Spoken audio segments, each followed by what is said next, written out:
A crazy week and finally culminates in a beautiful Friday night above the mountaintop here on the mountaintop at Union County High School. Welcome again to Union County Panther football coverage on WJRB 95.1 FM. It's the Banks County Leopards coming to town to take on our Panthers. I'm the voice of Union County. I'm Jeff Batten, and glad to be with you here again on this sensational Friday night. By Monday or Tuesday, there was some doubt as to whether we would play this game on Friday night. Banks County, over the mountain, I'm going to say another 60 miles southeast of here, has had a terrible week in terms of power outages and damage from the storm. And again, the administrations of the two schools were actually contemplating playing this ball game on Saturday, but as things started to settle down a little bit during the week, it was decided that we would carry on at 7:30 as normal here on Friday night. Again, it's Banks County here in town. We have a long history with these guys that go back to the 1960s and 1970s. The matchups over the years is incredibly close. Union leads the series 20-18, so that's the Panthers victorious 20 out of 38 times. We beat them last year, of course, 42-28 in our final non-region game of the year, and we look forward to doing that again tonight as we sit on a 3-0 record, hoping to go 4-0.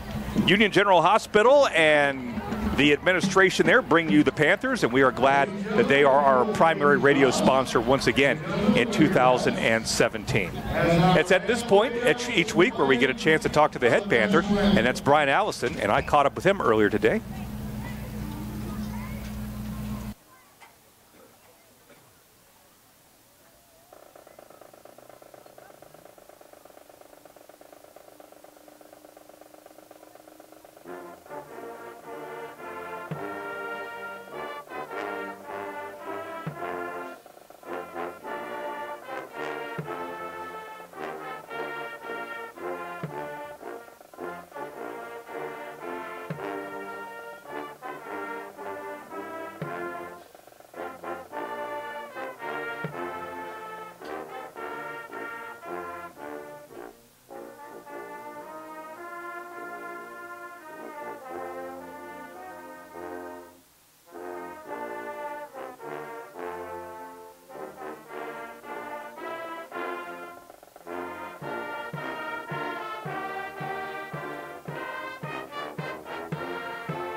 might make it easier. How are you doing, Jeff?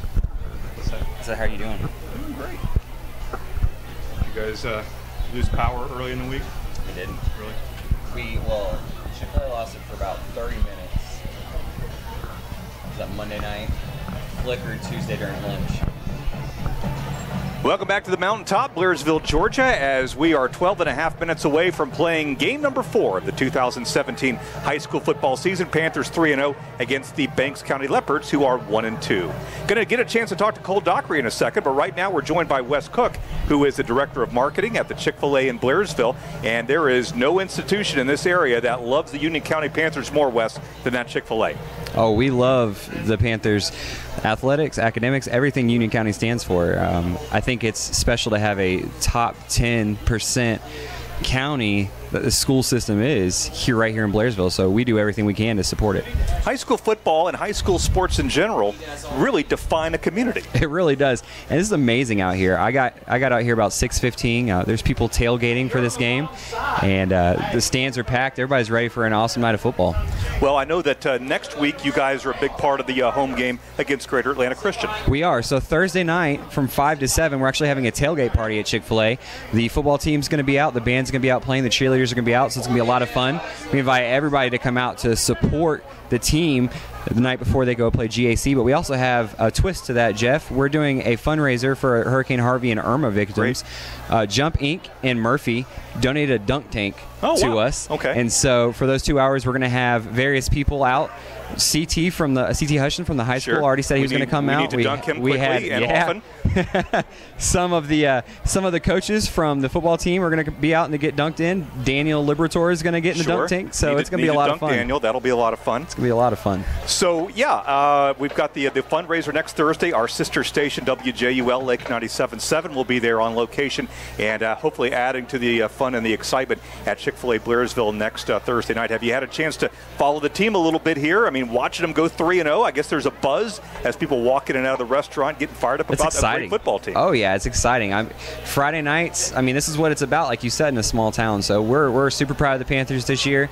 3 dominating wins so far. Hoping for number 4 tonight. So one more time, talk about what events are happening next Thursday, not next Friday, but next Thursday. Next Thursday from 5 to 7 at Chick-fil-A. It's a tailgate party for the Panthers before their game at GAC on Friday. So the football team's going to be out.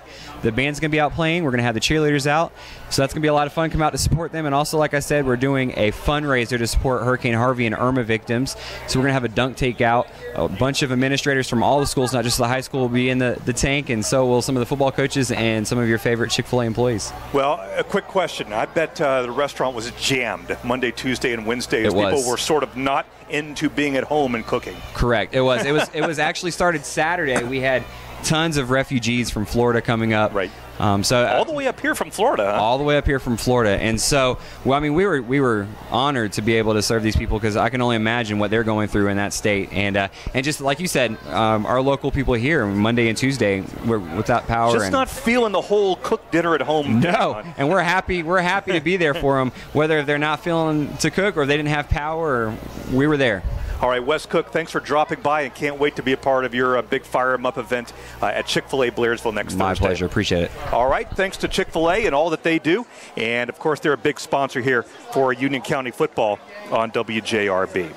Well, we get a chance to talk to a Panther player every week, and this week it's Cole Dockery, who had an outstanding game last week, rushed unofficially 8 times for 90 yards and scored 2 touchdowns, and I was able to catch up with him earlier today as he, the senior, gets fired up about playing these Banks County Leopards.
Welcome back to live high school football coverage on the voice of the Panthers, 95.1 WJRB. It's Jeff Batten, voice of the Union County Panthers, and we'll be on all home and road games all the way through the state championship and the Georgia Dome in December. Yeah, I said it. 3 minutes left on this pregame clock. Garland Johnson back at the station, joined here by John Moon. Of course, you can check out these ball games after the fact. Both on the internet and on his channel 99 on Windstream, starting on Saturday afternoons at 4:30. 4 o'clock straight up is the first opportunity that you'll have to see this ball game on video with yours truly's voiceover attached to it. And we're certainly glad that you are with us, no matter whether you're listening on 95.1 or online at WJRBradio.com. Well, 2.5 minutes left on the clock, and this is a dangerous ball game tonight. We have won the first three decisively, 56-14 against Gilmer, 60-7 against Hayesville. Both of those games could have been much worse. And then last week, 42-14 over Andrews. But as you heard us talking about in the open, that was a very deceiving 4-touchdown margin.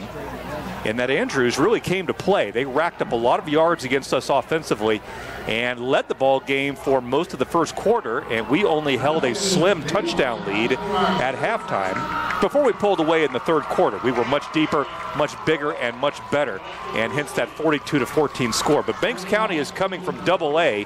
They were a AAA school at one time, and effectively we switched places with them before last season.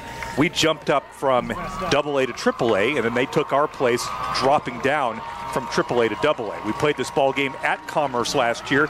You may recall that it was 28-all at one point, and then Union County was able to come on strong in the final quarter. We won that ball game 42-28. Got the home Panthers in front of their banner tonight. Let's go is what it says, and here they come.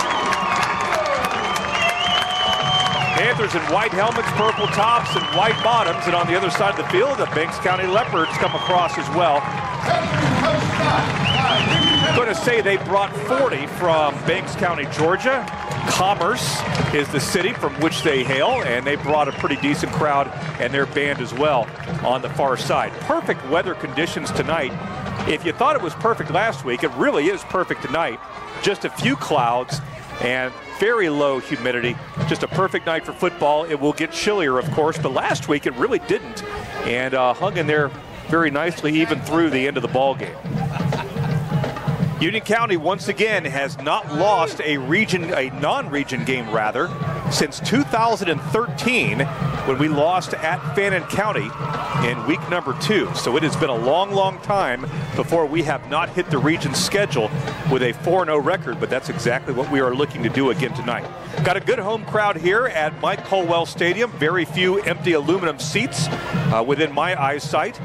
Got a good mix of students and folks from town and former students.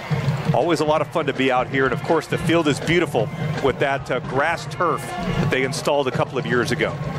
Union County won the toss, and they are going to kick off, defer, and they will take the kickoff in the second half. Banks County is led by a gentleman named Clayton Dykesworth, and an unconventional name, but certainly a tremendous player. He racked up 200-plus yards against us last year, and at times was running at will. He's a downhill runner, a big kid. And we are seconds away from making it official in week 4. Brian Smith, and here we go. And it will be returned by Banks County from the 5-yard line. Slow start up to the 15, trying to find a hole at the 25, 30-yard line, and tackled by, looks like Alex Scott. Kyle Williams also lending a hand as Banks County gets ready to go. They are not going to throw the ball much tonight. It's going to be this young man, Dykesworth. Dykehouse, I'm sorry, his name is Dykehouse, Clayton Dykehouse. And if you listen to Brian Allison talk, he's been a student here on this team for about 9 years. Here's the first play from scrimmage, and they're going to give up to the middle, and Dykehouse will have it over the 35 to the 38-yard line. And Schaefer from his defensive back position making the stop for the Panthers. As I said, it was a little dicey earlier in the week with preparations. I know the Panthers were not able to get much done on Monday and Tuesday, but they fared a lot better than Banks County did. They were basically out of school for 2 days and didn't get a chance to practice. There was some talk that this might end up being a Saturday game.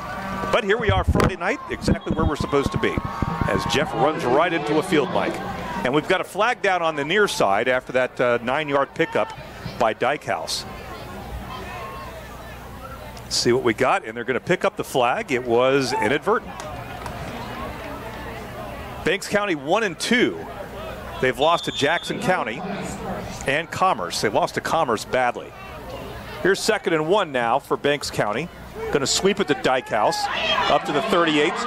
Makes a guy miss and is out of bounds at the 40-yard line. That's finally Sean Dobbins, who's able to push him out of bounds. They're going to spot it right at the 40-yard line, and the eyeball test says it's going to be a first down for the Leopards. Banks County made the playoffs last year. They won a game, and they won it on a technicality of sorts, and then got completely blown out in the second round. So winning a playoff game was a little deceiving, but they did officially win a playoff game last year. About a minute off the clock here in their early going, as this game looks to build a little momentum. Ball marked at the 40-yard line. Pro set for Banks County. Awaiting the first down snap, going to pitch it far side to Dykehouse, and he's up to the 40, now makes a guy miss 45-50, knocks Jackson Colwell over, stays on his feet over the 40, now to the 38-yard line, and this is not a Hayesville jacket, but we're going to have a chop block that's going to bring it all back against Banks County. So Brian Allison's defense getting a pretty good whiff of what the next 47 minutes are going to look like, because Dykehouse is the real deal. He may be 23 years old. He's been there forever. He decided not to go to college early, I guess. Or pro. All right, so a little fortuitous officiating here for the Panthers is going to bring the ball all the way back to the, inside the 25-yard line. I'm sure the Banks County coaching staff not thrilled at that one. And the 23-yard line is where they'll be. That was an awful penalty. It's going to bring up a 27-yard 1st and 27 for Banks. Dykehouse going to give it to him on a draw. Bounces to the 25. Now the 30, running room 35. Sean Dobbins pushes him out over the 40-yard line. Basically got back to the original line of scrimmage. The key tonight for me is, can the Union County defensive line plug these holes? If our linebackers and safeties are having to stop Dykhouse all night long, I think it could be a long night. Got to see those guys up front. Is Matthew Bicey back? I see 53 back down there. Do I? I believe I do. Second down now. Give it again to Dykhouse. 45-yard line. This time pulled down from behind. R.J. Banton there. Got a hand from Nathaniel Ledford, our sophomore defensive line.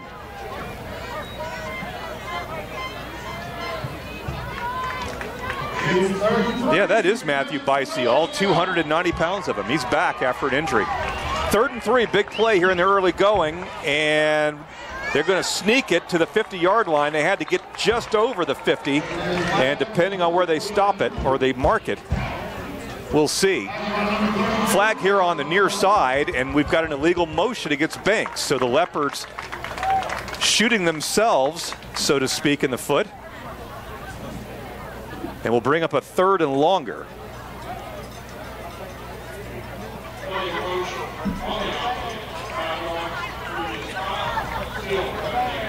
Like I said, good crowd, a punctual crowd. Don't see a lot of people now coming up trying to find a seat. That's good. 3rd and 8 from the 42. Banks County has to get to the 50. Under center. Now the quarterback keeper, the 45-yard line, over the 50 now to the 45. Pearson Allison is able to get him out of bounds, but not before he picks up a first down. Pace, the quarterback for Banks County, and now we've got another flag on the far side. Who's this on? And we've got a face mask against us, so our gamblers' luck ran out there. And they're going to tack that on to the end of the play. And we'll have it well inside our 40-yard line to the 38. Dykhouse looking good in the early going, and Pace, the quarterback, showing that he can run it as well. My unofficial source on the Union County coaching staff said that we were a 10-point favorite in this one. I hope he's right. 1st and 10 from the 38. And it was not Tim Hunter. And now it's going to be a jump by the left guard as Banks County continues to hurt themselves. That was an easy call, a legal procedure. Will make it 1st and 15.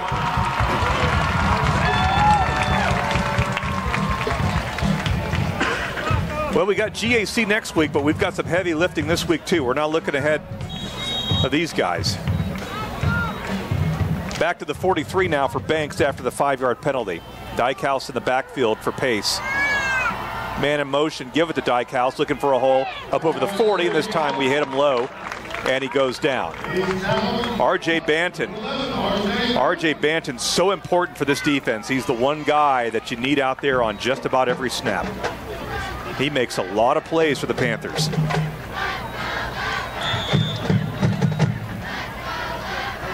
Inside the 40-yard line, now it's 2nd and 12 after a short gain by Dykhouse.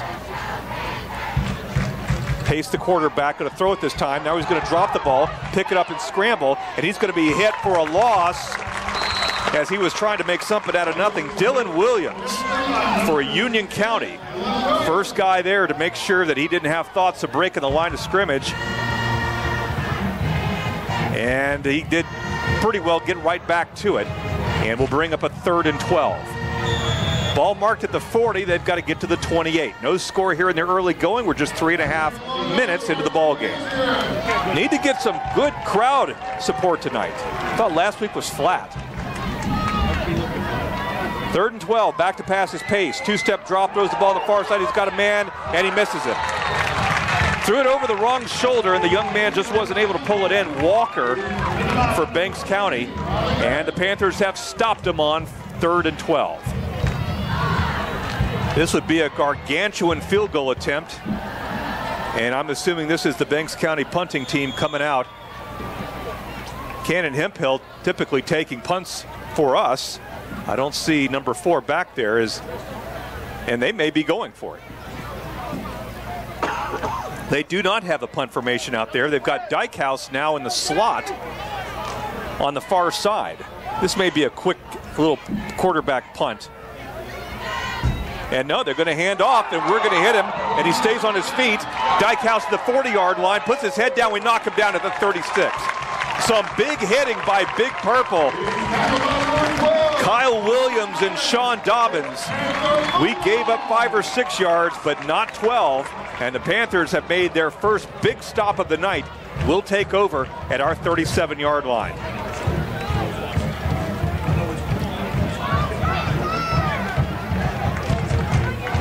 Dykhouse, it will be the best running back we'll see all year, at least until we see Kyler McMichael of GAC next week, who's already committed to Alabama, I think.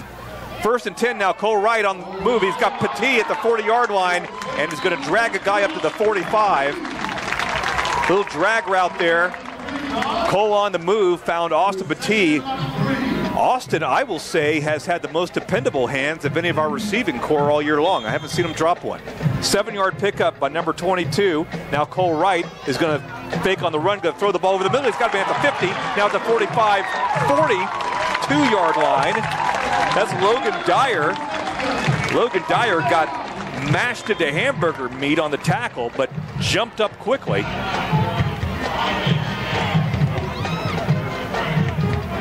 And they'll mark it at the 42.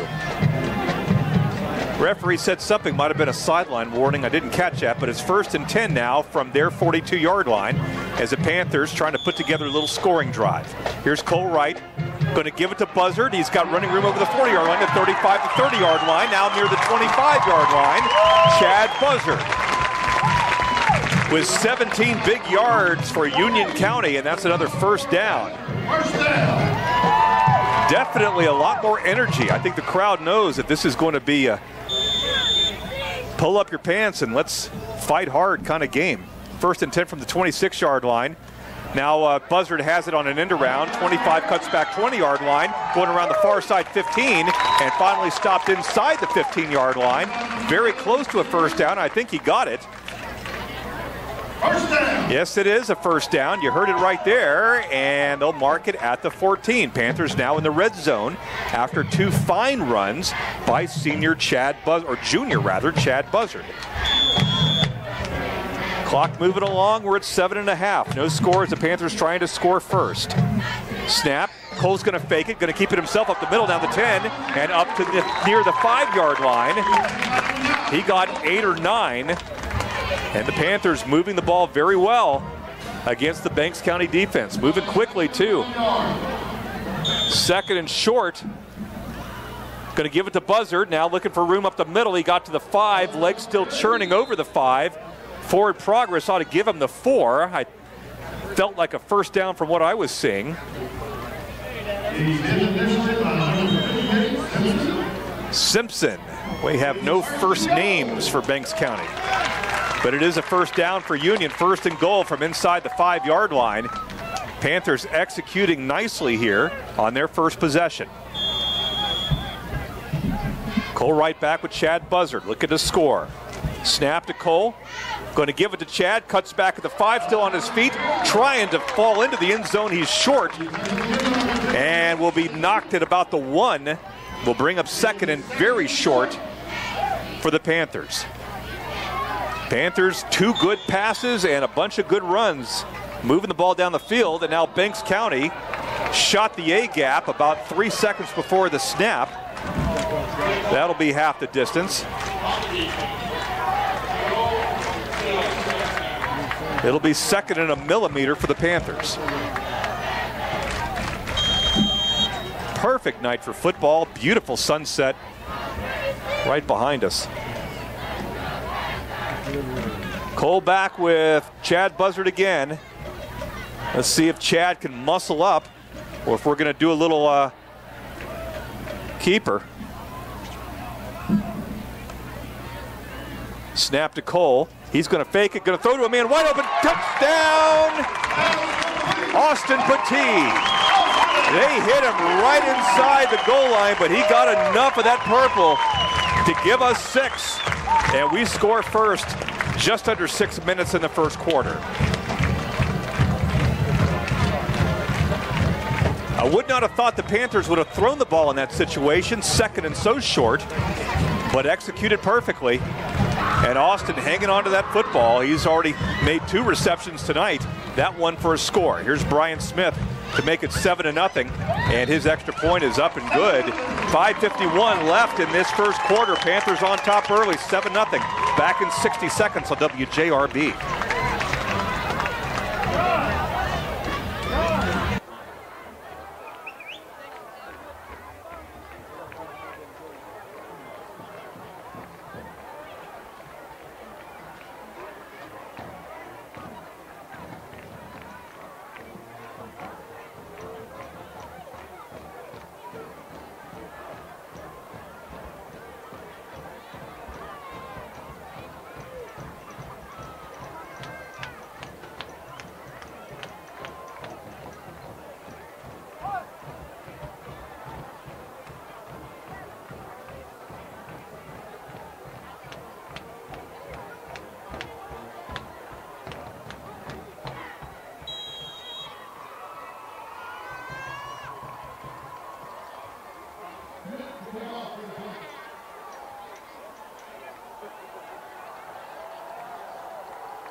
Got a good return by Banks County all the way up to the 30-yard line, and there's a flag after the play.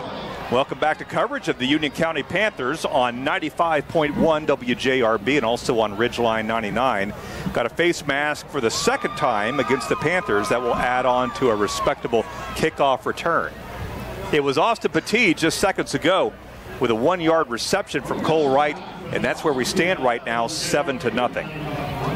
Glad to be with you here on WJRB and around this big world at WJRBradio.com. Ball marked up to the 45-yard line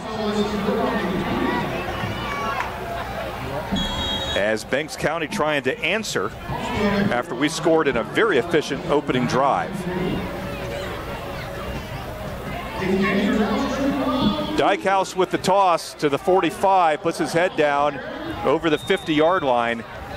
That guy's going to be good for a lot of 6-7-yard gains on first down all night long.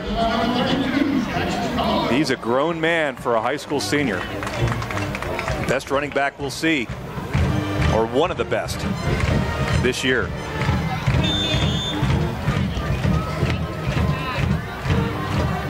7 yards is what they give him on first down. Be 2nd and 3 with a man in motion. Here's Pace under center. Going to give it to Dykehouse again up to the 45, following a block over the 40 to the 39-yard line. He's going to rack up a lot of yardage tonight. Cole Dockery, one of the first guys met. Cole Dockery with a great game last week. 9 carries for 100 yards and 2 touchdowns, made 6 solo tackles on defense. Very high grade for the Panthers. You heard him in the pregame, and we'll touch on that interview again probably at halftime. He's a funny kid. He said, I don't care about anything but football. I'm sure his teachers were delighted to hear that.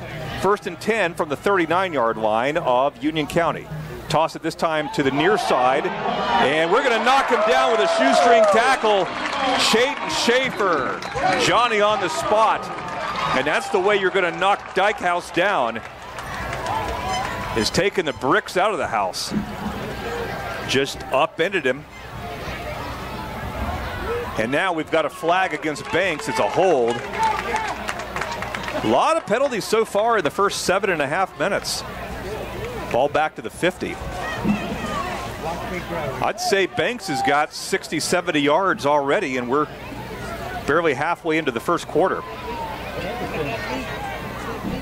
Mr. Geography, John Moon, reminds me that they are not from Commerce, they are from Homer. And he is entirely right in that fact. They are from Homer, which is a little town in Banks County, right near I-85 and Commerce. Ball at the 50, first down marker at the 29. A long way to go for Banks. Going to give it to Dykhouse. Makes a couple of spin moves and up over the 48 to the 45-yard line. He'll get a little bit of it back. Brian Nelson, one of the tacklers for Union.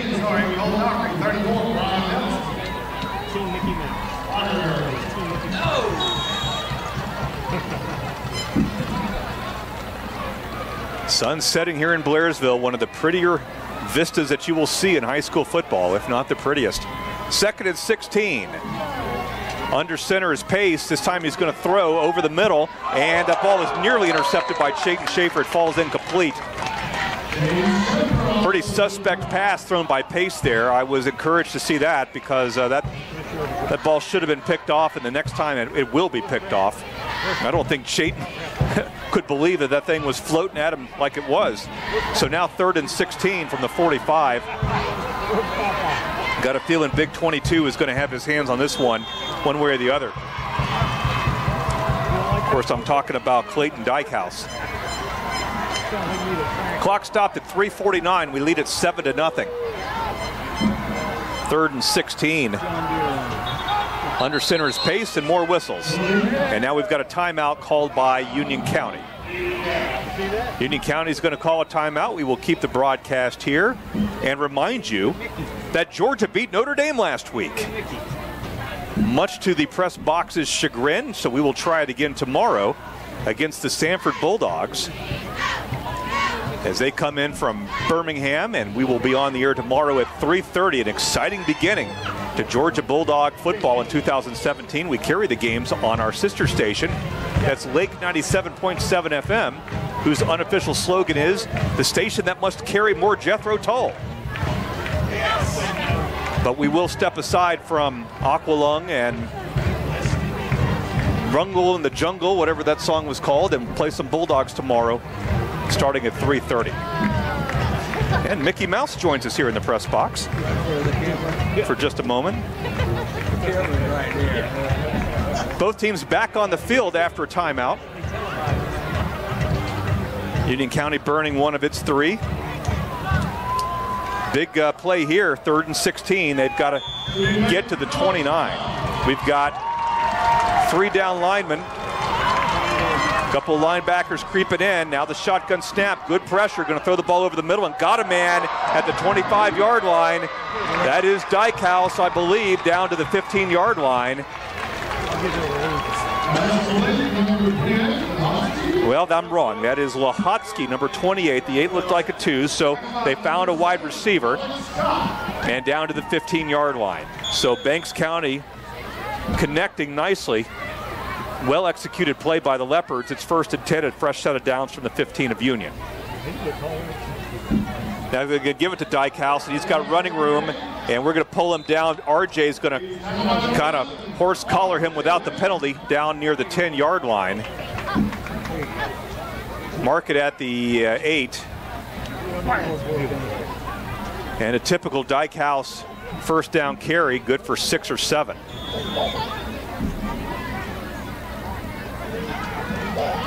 Nearing 3 minutes left in the first quarter. We lead at 7-0. You can tell this is going to be a good ball game. Now Dykhouse again, stumbling over the 5 near the goal line, shut down by Chayton Schaefer. I think Chayton has gotten to know Dykhouse better than anybody else on the Union County D so far. Technical consultant Loa Hunter needing to be near the engineering, and now heads back. 1st and goal from the 3. Give it to Dykhouse, and we stop him right at the 2. Ran into a brick wall named R.J. Banton. Looks like Clay Carroll was there as well. And bring up a 2nd and goal. I'm sure Dykhouse said to his offensive lineman, fellas, that should have been a little easier. Nothing doing there as the Union County defense congealed right there in the middle. So not much happening there on 1st down. They'll try it again on 2nd. Dykhouse back behind Pace. Pace now going to roll out, going to keep it himself, and he is going to be tackled short of the goal line. That's a Christian Poe. No, Nathaniel Ledford. My mistake. He is a defensive lineman, a sophomore. So the Panthers showing some grit here with some goal line defense. Pace tried to keep it himself around left tackle, and Ledford was right there to swallow him. So one more down before it gets really interesting. Let's see if we can stop him here on 3rd and goal from the 2.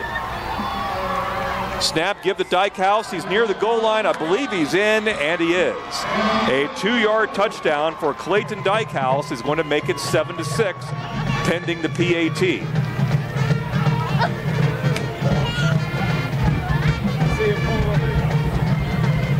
It was too much to ask, stopping that rascal 3 straight times, and he finally got enough daylight to squeeze in.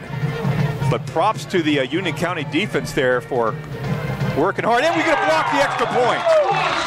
The extra point is blocked by Chayton Schaefer.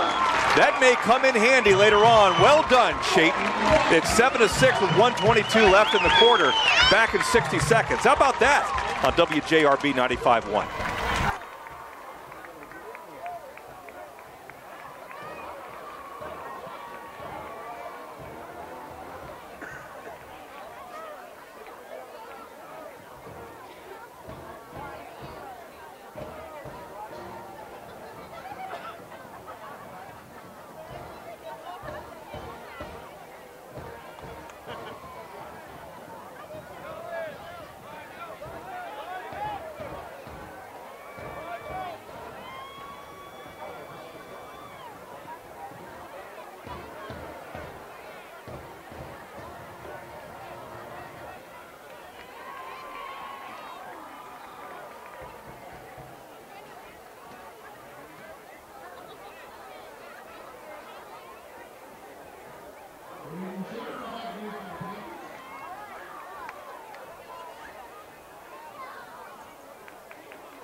Welcome back to the mountaintop.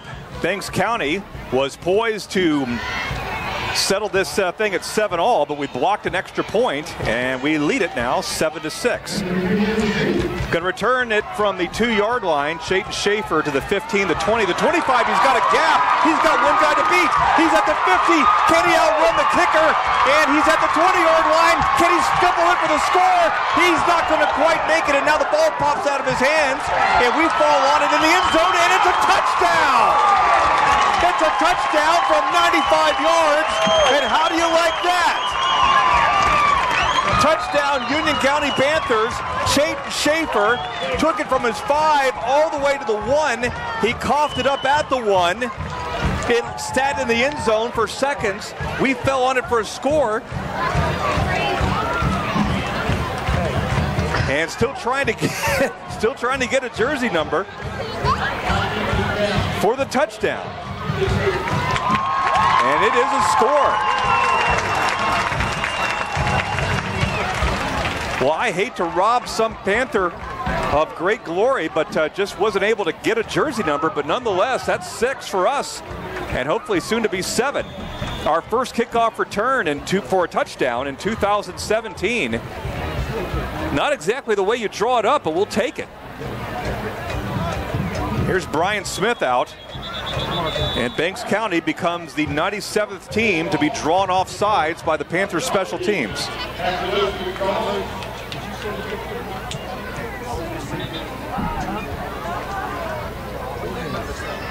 How about that?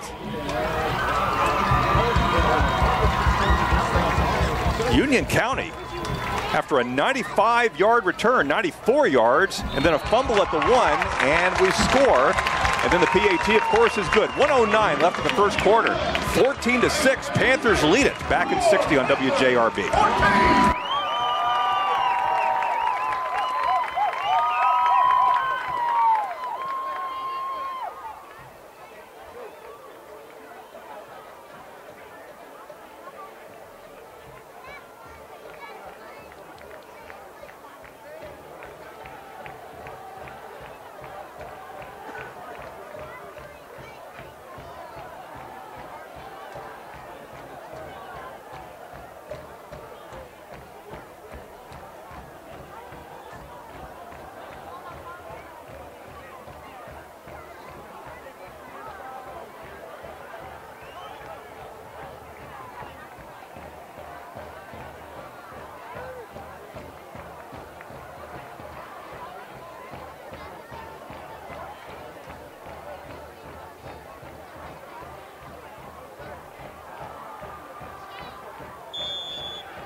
Welcome back to Union County Panther football. We're now hearing that it was Hunter Kelly, number 30, who fell on the fumble in the end zone and ended up with a highlight that he'll remember for the rest of his life.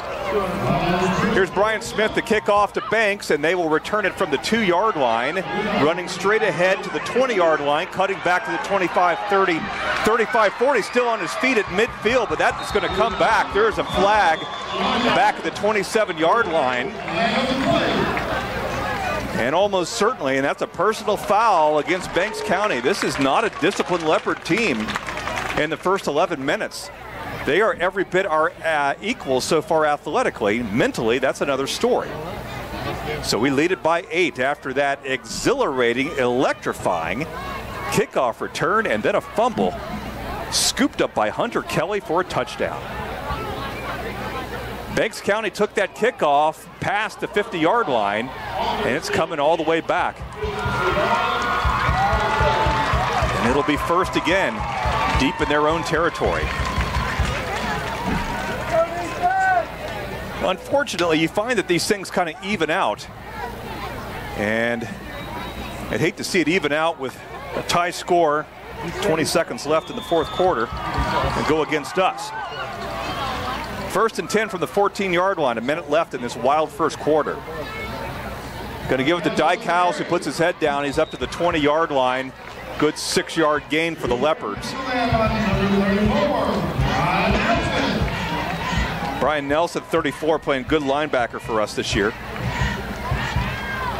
Had a lot of shoes to fill from the linebacker position last year. Chris Thompson leaving. But Colwell and Luke Winkler, we miss him too, don't we? Ball at the 20-yard line, pitch it far side to Dykhouse. Stutter steps up to the 20, and we're going to get him for a short gain. R.J. Banton thrown backward, but he's the guy responsible for bringing the big fella down. And not quite first down for Banks County. Shaping up to be the last play of the first quarter as we're now under 10 seconds. And it looks like Banks County will be content to take this into the quarter break and try it as the first play for the second quarter. 14-6 after 12 minutes. Strap on your chin strap, Panther fans. This is going to be a wild one. Back in 60 seconds. Union General Hospital brings to the Panthers on WJRB.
Back to Blairsville and Union County football on WJRB 95.1 FM and also on Ridgeline 99. 14-6 as we start the second quarter. Banks County with it now as we flip the field. They'll be going right to left. In an I formation, two backs with pace. Takes it, looks like a busted play, and Nathaniel Ledford's going to catch him from behind. And that's going to bring up a fourth down on a 3rd and short. So again, the Panthers finding a way to stop Banks. And they're fine running back Clayton Dykhouse. And now it does look like Banks is going to settle into a punt formation, and Cannon Hemphill, who we haven't seen tonight, is back to the 40-yard line. Just learning now that Towns County leads Riverside Military 14-0. That was a wild ball game that Riverside won in overtime last year. Now the punt, pretty high, fairly deep, fair catch signaled by Cannon Hemphill, and he'll corral it at the 38-yard line, 39-yard line. That's where Cole Wright and the Panthers will start their second possession of the night. A lot of time of possession in the first quarter by Banks, but we're the ones that scored twice.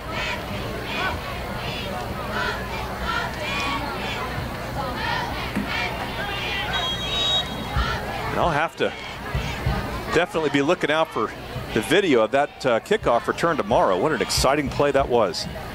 Chayton Schaefer. Then Hunter Kelly finishing it up. Here's Cole Wright on first down, going to take it himself, 35-40 far side, trips over a guy over the 45 to the 47-yard line. Good first down pickup for our quarterback, Cole Wright. Settling into a perfect night. You don't feel that very early fall frost or nip quite yet. 8 yards for Cole, 2nd and 2. Going to give it this time to Buzzard. He's up over the 49. Didn't get much, but that will be enough for a Panther first down. And the chains will move.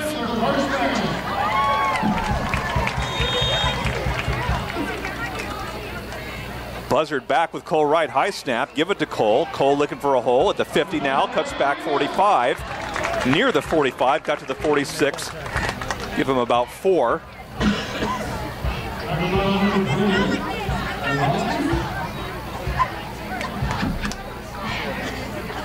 Five yards is what they'll give him, 2nd and 5. Cole back with Buzzard. Buzzard now over the 45, trying to fight to the 42, still on his feet over the 40-yard line. Good second burst by Chad Buzzard. And he's at the 40-yard line. How about a big hand for that kid? That was some tough running right there. Another fresh set of downs as the Sticks move on. 1st and 10 from the 39. Panthers moving the football in both possessions so far. Here's Cole back with Cole Dockery this time. Gonna keep it with Cole Wright, 40, 35-yard line, 30, 25, 20. He's got an angle. He's going in for a touchdown. Cole Wright walking that tightrope like the Wallinda brothers coming around this near side. How did he stay in bounds? Outstanding play by Cole Wright, and now we've got a 14-point margin pending the extra point. Such a magnificent runner in the open field.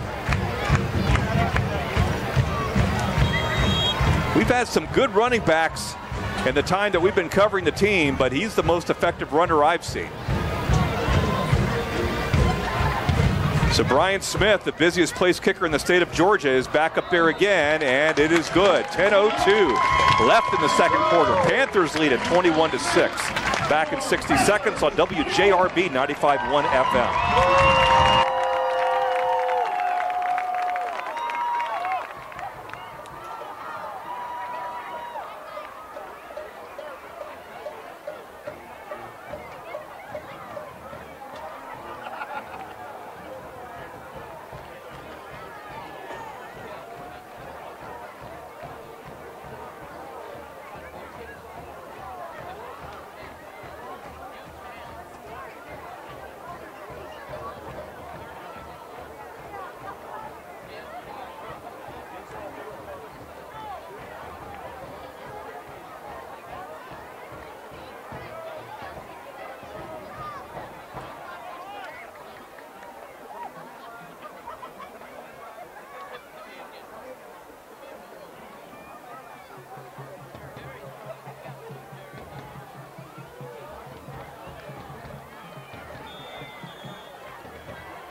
A lot of Panthers scoring. And the first 14 minutes of this game, we lead at 21-6. 3 touchdowns. And exciting ones they've been. Here's Brian Smith kicking off, and it will be taken at the goal line. High school rules say that you can't bring it out of the end zone, so a touchback that time for Brian Smith, and Banks will start at the 20-yard line. Austin Petit scored first on a 1-yard reception. Hunter Kelly for the Union County Panthers fell on a fumble in the end zone that Chayton Schaefer had taken 94 yards. Definitely cleaning up a little bit of a mess. That's the second touchdown, and then Cole Wright for 28 yards for the third Panthers score.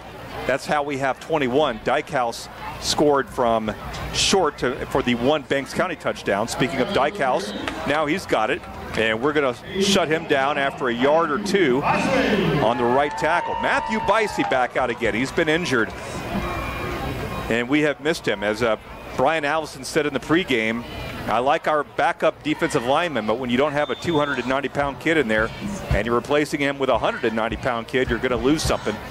And I sarcastically said, yeah, about 100 pounds.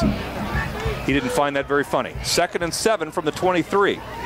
Two-step drop.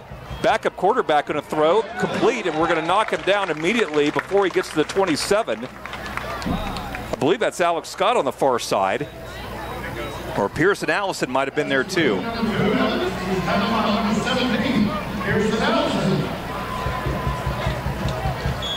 So once again, a 3rd down conversion situation for the Leopards of visiting Banks County.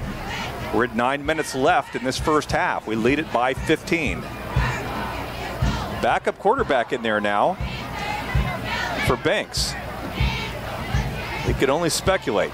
Now a pitch to the near side, Dykehouse, and he's going to be brought down from behind by R.J. Banton, and he's not going to get the first down. He is not going to get the first down, and out comes the punt team for Banks County. And maybe we've got a formula for how to wrap up that kid, and I think it has something to do with the ankles and the shins instead of tackling up top. We've been far more effective sweeping the leg. Sweep the leg, Sensei. 4th and 3. Good snap. Punt is high. Good punt. And another fair catch taken this time at the 34 by Cannon Hemphill. Banks County with 2 impressive punts so far. And listen to this Blairsville crowd.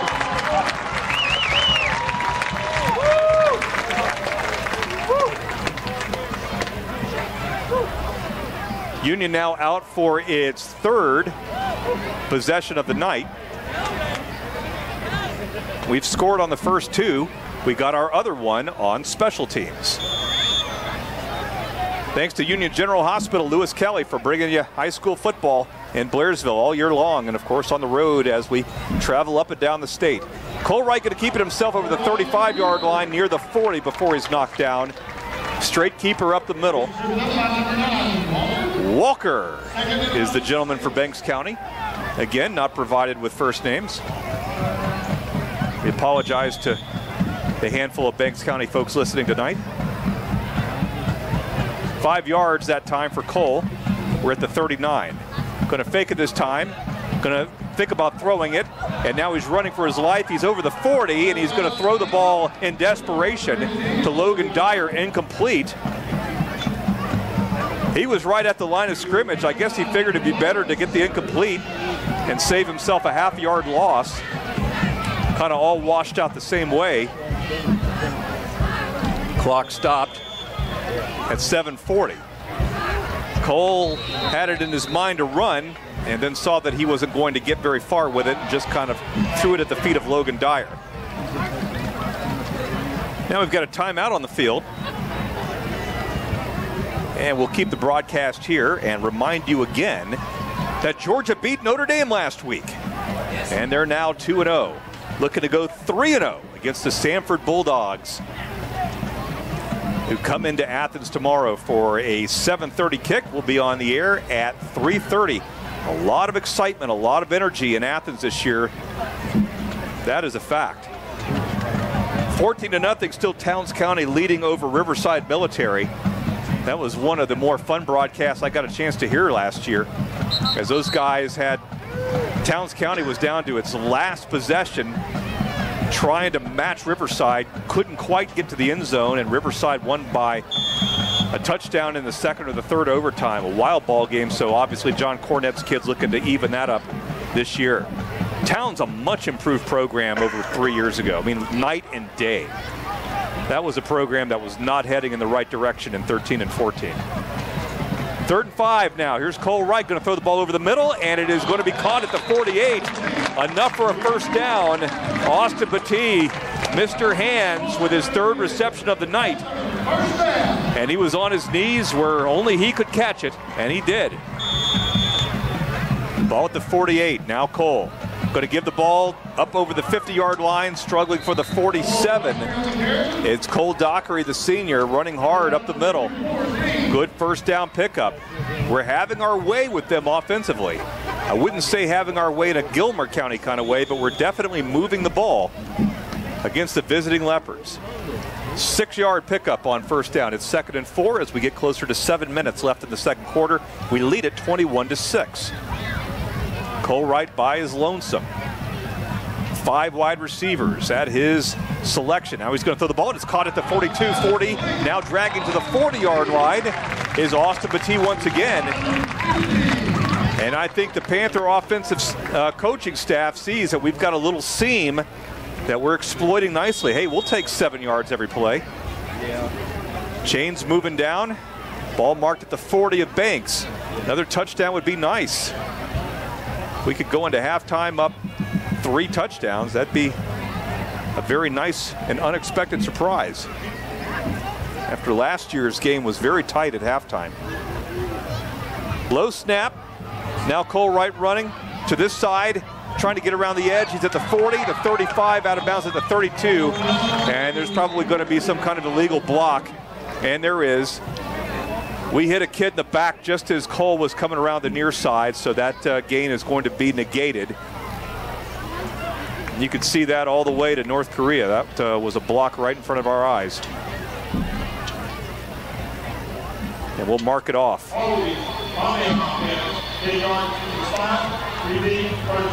Now on our side of the field at the 49.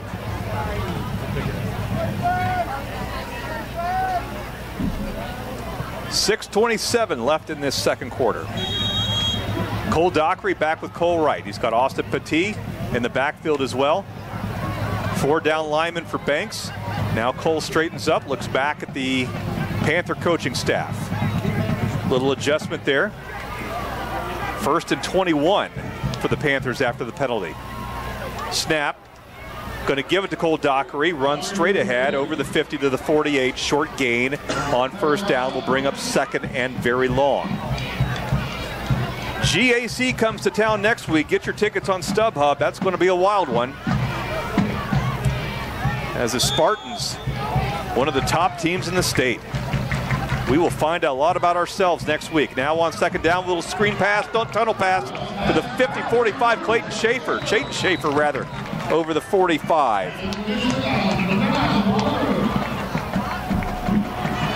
Shaden has not been a member of the wide receiving corps. Now we've got some trash talking. And this will probably be on both teams. Personal foul against us. Okay, Brian Allison is definitely going to want an explanation of that. That flag came a good 6 seconds after anybody had hit anybody else. Now I could see an unsportsmanlike conduct if Chayton got a little salty. Not saying he did, but as far as contact, I don't know quite how that was. Brian Allison not happy here coming back to the sidelines.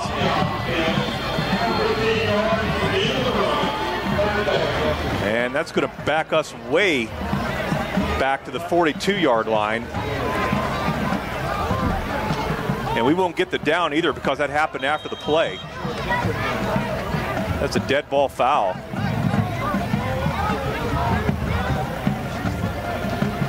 .28 yards from a first down. It's 3rd and 28. Just looking to do something safe here, and Cole Wright's going to tuck it away, get over the 40-45, dances to the 47, and we will see the punting unit for the first time tonight. Coming up on 5 minutes, the Panthers finally stopped by Banks. Really, we stopped ourselves with an illegal block and then some kind of mouthiness.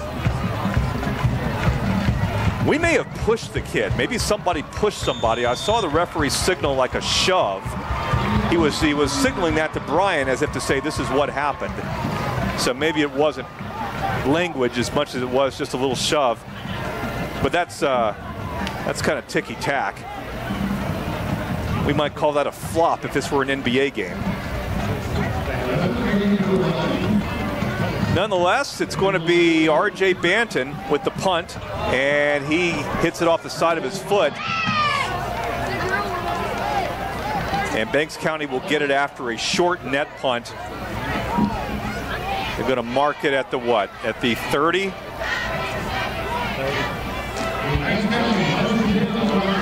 So about a 28-yard punt that RJ was not able to get his foot in directly. 4:22 left in this second quarter. Got to try to keep Banks County out of the end zone. We really have dominated the second quarter and would hate to give up a late one that gives the Leopards a reason to believe.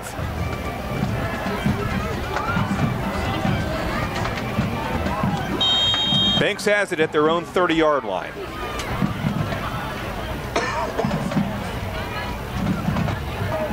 Their backup quarterback, Thomas, is the signal caller again. He's going to throw the ball on first down, and it's going to be picked off. Is that Pearson Allison heading for the goal line? He won't quite get there, but Pearson Allison, out of his defensive back position, guessed right, grabbed it, held on to it, and a great return is going to get us inside the 10. And now that's what the doctor ordered, Panther fans, as we are now inside the 10-yard line, and the momentum has changed again. That was a shaky-looking throw by who I believe to be the backup quarterback. He laid the pigskin right in the hands of Pearson Allison, and Pearson, I thought, was going to truck it on in, but he got angled off at about the 8. We'll take it. Where it's first and goal. Petit in motion, Chad Buzzard in the backfield. Buzzard's got it cutting back to the 5, puts his head down, helmet off. They'll give him the 5, and now another late flag. I hope to heck this is not some kind of discipline thing on our side. Boy, Brian is going to have a coronary. Referees huddling at the 5, and the preliminary call is they're going to pick up the flag. And a 3-yard gain on first down for Chad is going to make it 2nd and 5. Clock on the move. We're inside 4 minutes. Cole Dockery now in for Chad Buzzard. High snap, fake it to Cole, going to throw the ball, and caught by the shoestring at the 5. Moving forward to the 3. Terrific effort. Is that Austin Petit down there? Well, is that Sawyer Drake? I didn't catch the number. Whoever caught that, 22, that's Petit. Boy, that is his 3rd terrific shoestring catch of the night. Austin Petit, give yourself a helmet sticker. You have had a heck of a first half. Not just the catch, but working hard to get down to the 3, where it's now 3rd and goal from the 3. Got to make something happen here. Snap to Cole. Cole going to keep it. He's trying to find the corner of the end zone. He's at the 5, puts his head down. He's not going to quite. Yes, he did. Touchdown. He just got the football inside the pylon. I suspected he was pushed out at the 1, but he may have shown the football, as they say, inside the pylon, and that's 6 more points for the Union County Panthers. 27-6. What a show the offense is putting on tonight.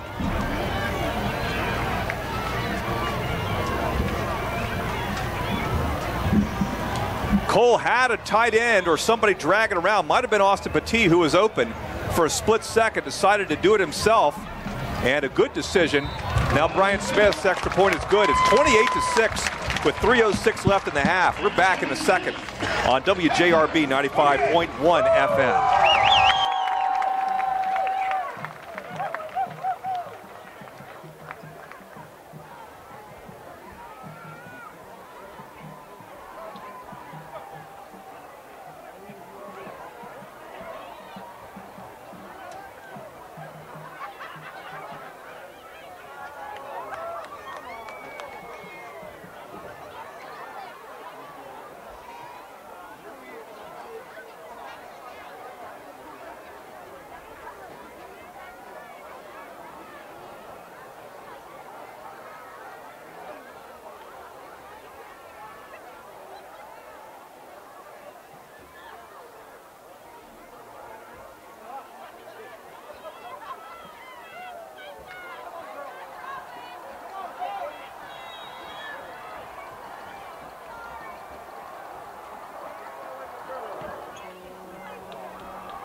Welcome back to the mountaintop. Brian Smith has just kicked his ball right through the back of the end zone, and the Banks County Leopards will take over at their own 20.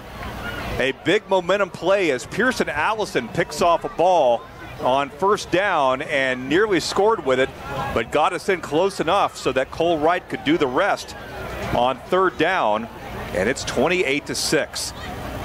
We had just given over the ball on a punt, and for a half second you let yourself believe that maybe Banks could get back into this thing, but that was a knockdown punch here in this late first half. So the Leopards trying to do something here. They're going to give the ball to Dykehouse, and he's stuffed in the middle. No gain. He's got to be getting tired. He's got the ball every play. Cole Dockery jumping up like a terrorist crashing through a skylight. Short gain on first down, 2nd and 10. Both teams with 2 timeouts left. Brian doesn't like to sit on the ball when he's got it. If we get this football back with a minute left, you know he'll be flinging it. 2nd and 10, no gain for Dykehouse. Now they're going to sweep it to him far side. And R.J. Banton's got a hand on him, and we stand him up with Chayton Schaefer before he can get back to the line of scrimmage. And after watching this kid go for 6, 7, 8 a carry, we are now stuffing him at the line nearly every time. That's got to be demoralizing for the Leopards just in and of itself, to have your star player throttled and not even halftime. At this point, you got to think that Banks County is trying to slow down the pace a little bit and see if they can get into the locker room without giving up another score. They go down 35-6.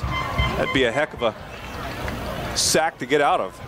Now third down, rolling this way is the quarterback, throwing the ball against his momentum, and he's going to fling it out of bounds. Nowhere near a completion.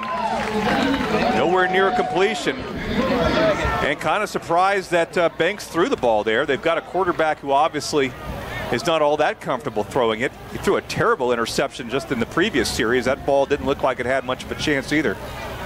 And it's now 4th and 10. Clock stopped at 1:45. And let's see if Cannon can get off a return here. Cannon has had a lot of fair catches in the last 3 weeks. I'd like to see that guy break one off here, but of course, this fellow's got a good high punt, or at least the last 2 have been, and this one is high and very short and is going to bounce at their 45, take a Leopard bounce, and then stop at the 50-yard line. And now it's Towns County 21-0. Get some, Indians. Over Riverside Military. Zach Davenport for Towns County scoring a couple of touchdowns tonight.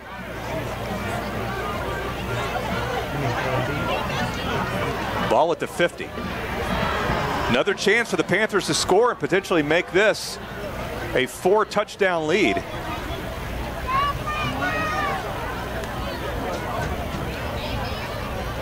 Here's Cole Wright. He's in the backfield with Chad Buzzard. Going to fake it to Buzzard. Now we're going to do a little flea flicker end around. And coming back this way at the 50, breaks the kid's ankles at the 45-40. Wow, what a terrific play by Riley Barrett. Wow. I think we may have a flag. Riley Barrett, as they say out on the school playground, was like Jeff Batten breaking a guy's ankles on the crossover dribble. He left some poor kid in the dust. He was exposed. But lost in all that is a penalty that will bring it back. Boy, that was fun to watch. A little mountain football for Metro Atlanta. Clock stopped at 1:25, ball at midfield. And now a timeout called. And we're going to take the timeout too. A quick 60, Garland, back after this. Union General Hospital brings you the Panthers on WJRB.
Back with more Panther football. We've got 85 seconds left in the second quarter. Jeff Batten on WJRB 95.1 FM, along with John Moon, Channel 99, Ridgeline TV 99. And Cole Wright standing back at the 45-yard line where it's 1st and 10, right at midfield. Snap, going to throw the ball over the middle, got a man and crunched. Incomplete. The ball got there just as a Banks kid got there.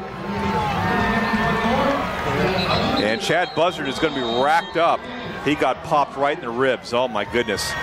He took a shot right there by a safety who was just lurking.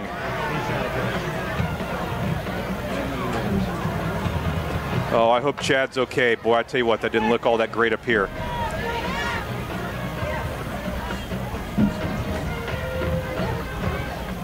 And the training staff is going to come out on the field.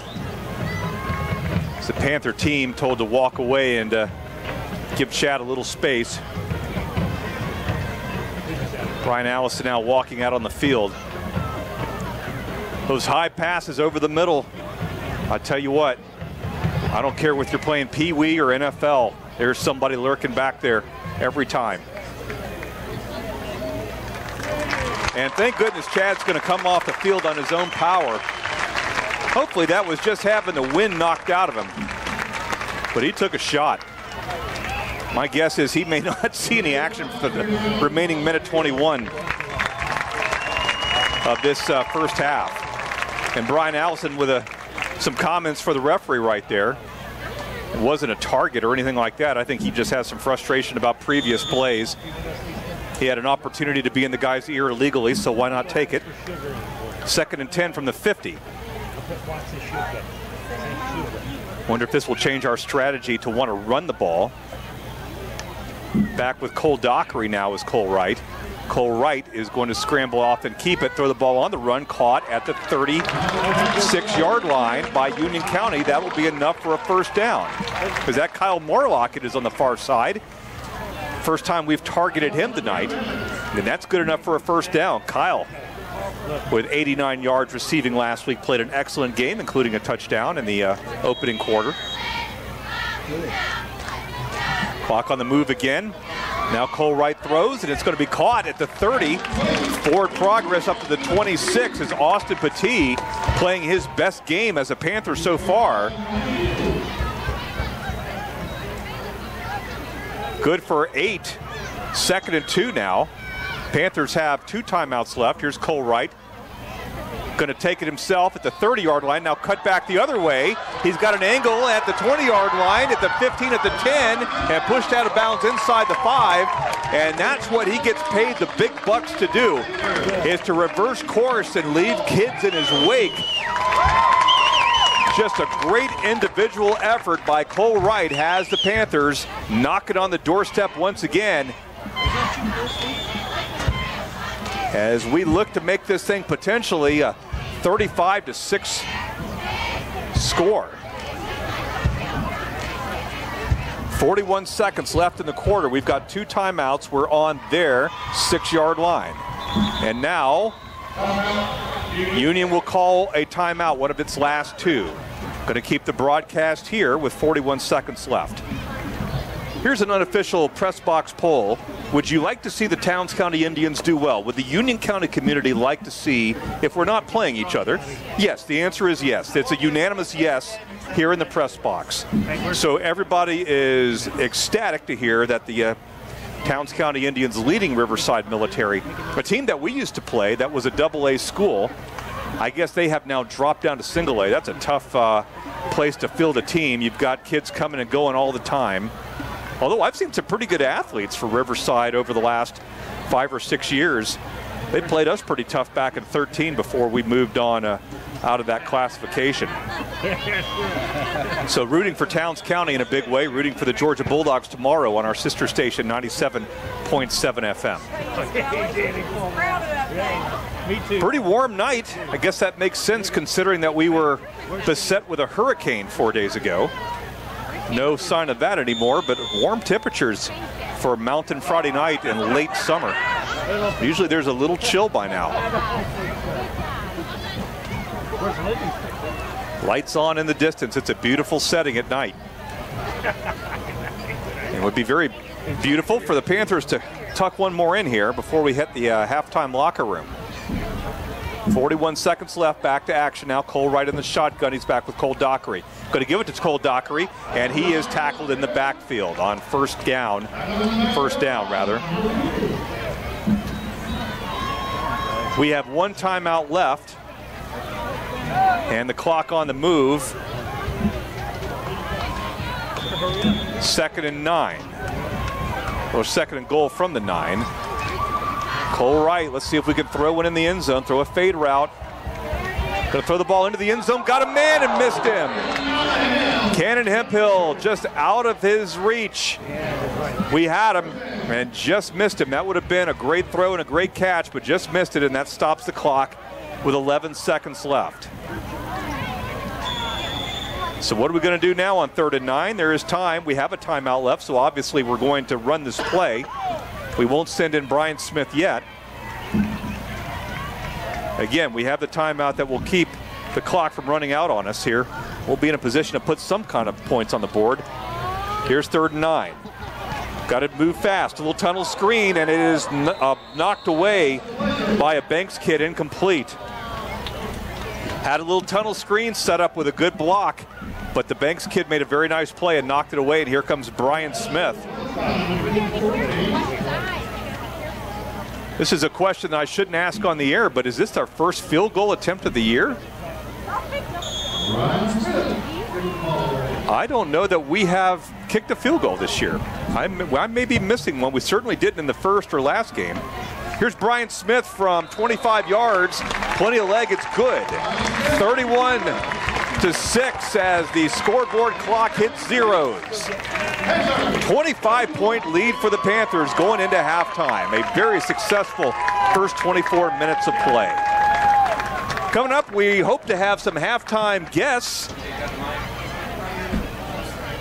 If John Krieger will do his job, we'll have a halftime guest coming up in just a little bit. But right now, let's send it to a halftime break. Come back and reset the scoring. Again, 31-6. Panthers on top as we head to the halftime locker room. Union General Hospital brings you the Panthers on 95.1 FM WJRB.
Welcome back to the mountaintop. We are at halftime, and it is all purple so far, 31-6. Union County leads, visiting Banks County, all the way from Homer, Georgia. This game was supposed to be a close one, certainly closer than last week's game, but it was Andrews that gave us a better 24 minutes than Banks County has given us. We have scored 4 times with the field goal. Quick scoring summary brought to you by North Georgia Technical College. Austin Petit scored a 1-yard touchdown catch early on to make it 7-0. They countered with Dykehouse scoring. They missed the extra point. Chayton Schaefer with an excellent PAT block, 7-6. Hunter Kelly then on the play of the game, so far really the play of the year. Chayton Schaefer took a kickoff back, 94.5 yards, coughed it up at the half-yard line. Ball just sitting in the end zone, and it was Hunter Kelly who came in to fall on it, and that made it 14-6 after Hunter Kelly was credited with the touchdown. Cole Wright with a score on a great 28-yard tightrope sneak around the near side. That made it 21-6. Cole Wright then again on a sneak to make it 28-6 with about 3 minutes to go. And then Brian Smith added on a field goal in the final seconds, and 31-6 is your score at halftime. Well, we're very glad to have Dawson Groves with us here. Dawson, you Union County Panther fans will remember, was a big part of the team, both offensive line and defensive line, over his time here at Union County. And Dawson, thanks again for coming up to the press box. And now let me ask you, first of all, tell us kind of what you're doing right now. You're a college man. Yes, sir. Yes, sir. I am going to North Georgia in Dahlonega. I'm majoring in math in hopes of coming back and teaching and coaching football. So we'll see how that goes for right now. You think that Union County would be the obvious place to come back? Would you like to come back here, or would you like to go someplace that you've never been? Yes, sir. I want to come back here, and because I've had many influential people in my life here, and I want to be one of those people to other kids growing up here. All right, so you've been here, you've seen at least one game so far this year other than this one. You told me off the air that you had been to the Hayesville game. What are you seeing from the team so far? Obviously 3 wins and maybe working on a 4th. What do you like so far? Once again, there's a really explosive offense. Cole Wright, he's a ridiculous athlete. He leads that offense very well. The defense this year is the real difference maker, I think. They swarm to the ball good. They're all just hard-headed, just good football players. They're all swarming to the ball every chance they can, and it really makes for a good team. They well round each other very well. Talking with Dawson Groves, a big part of the Union County football team for the last 4 years, graduated in 2017. You talked about Cole Wright a little bit, and we all wondered after Joe Mancuso graduated, oh my gosh, we're going to have to replace that guy. He's one of the best quarterbacks that we've ever had. Cole Wright in some ways has actually added to that, wouldn't you say? Well, Cole and Joe, their styles of play are completely different. Joe liked to sit back in the pocket and let things develop. Cole likes to make things happen on his own. He likes to get out in space and do what he does. He's done that since he was little. I've watched him play throughout growing up. You know, I mean, he's always been that kind of kid to just go out and make plays, and that's what he does. Is he fast just naturally, or is he deceptive quick? I mean, sometimes there's a difference. I don't know, man. He's just fun to watch run. You know, he gets out in space, and there's not much stopping him.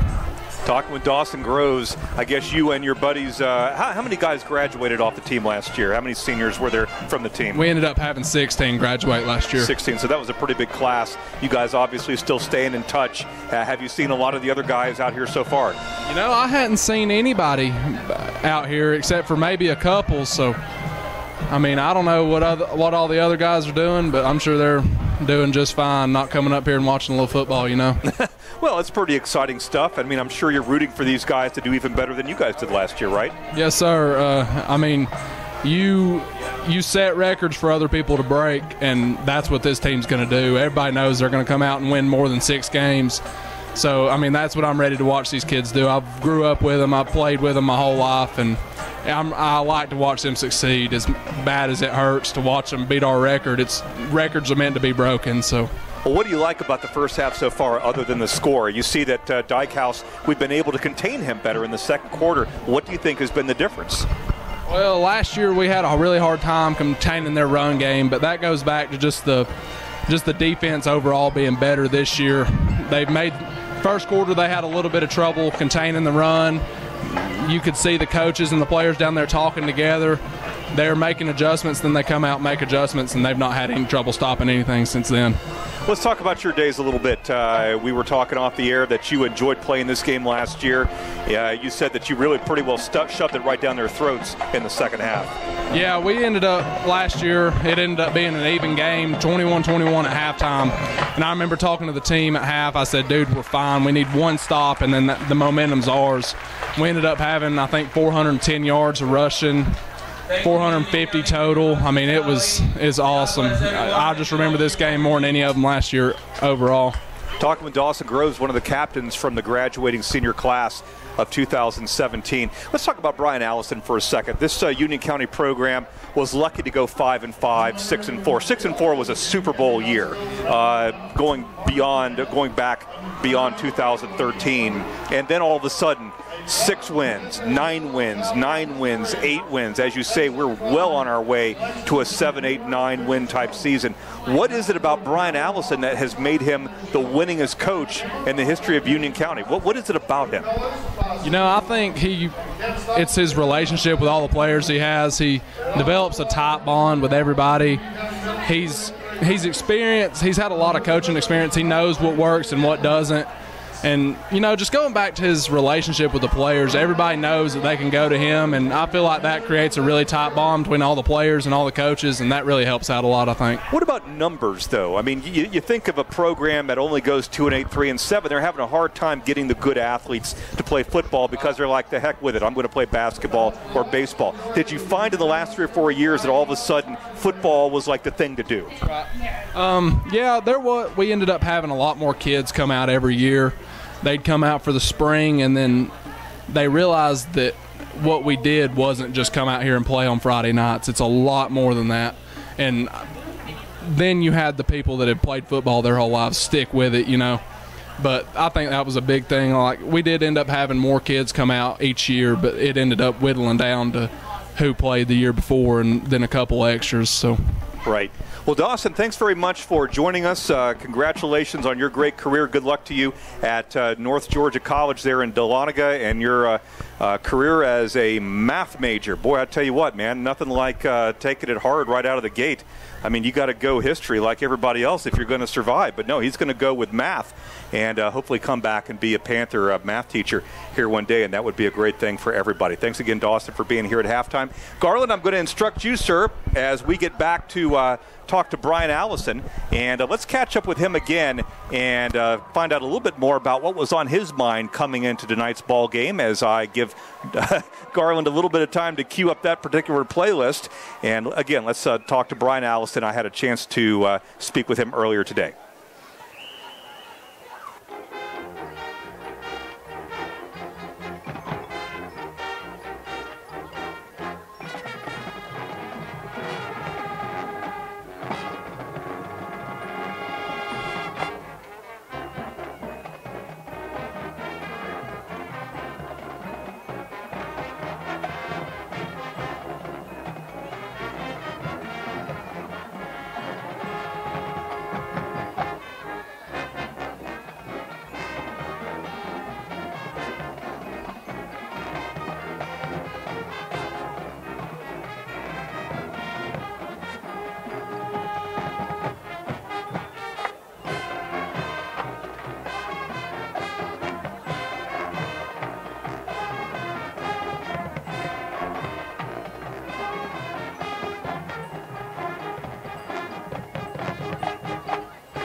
Welcome back to Blairsville, where there's a buzz here in the halftime crowd as a young man named Patrick Baggett came out onto the field and nailed a 30-yard field goal, and he's won Chick-fil-A for all of eternity.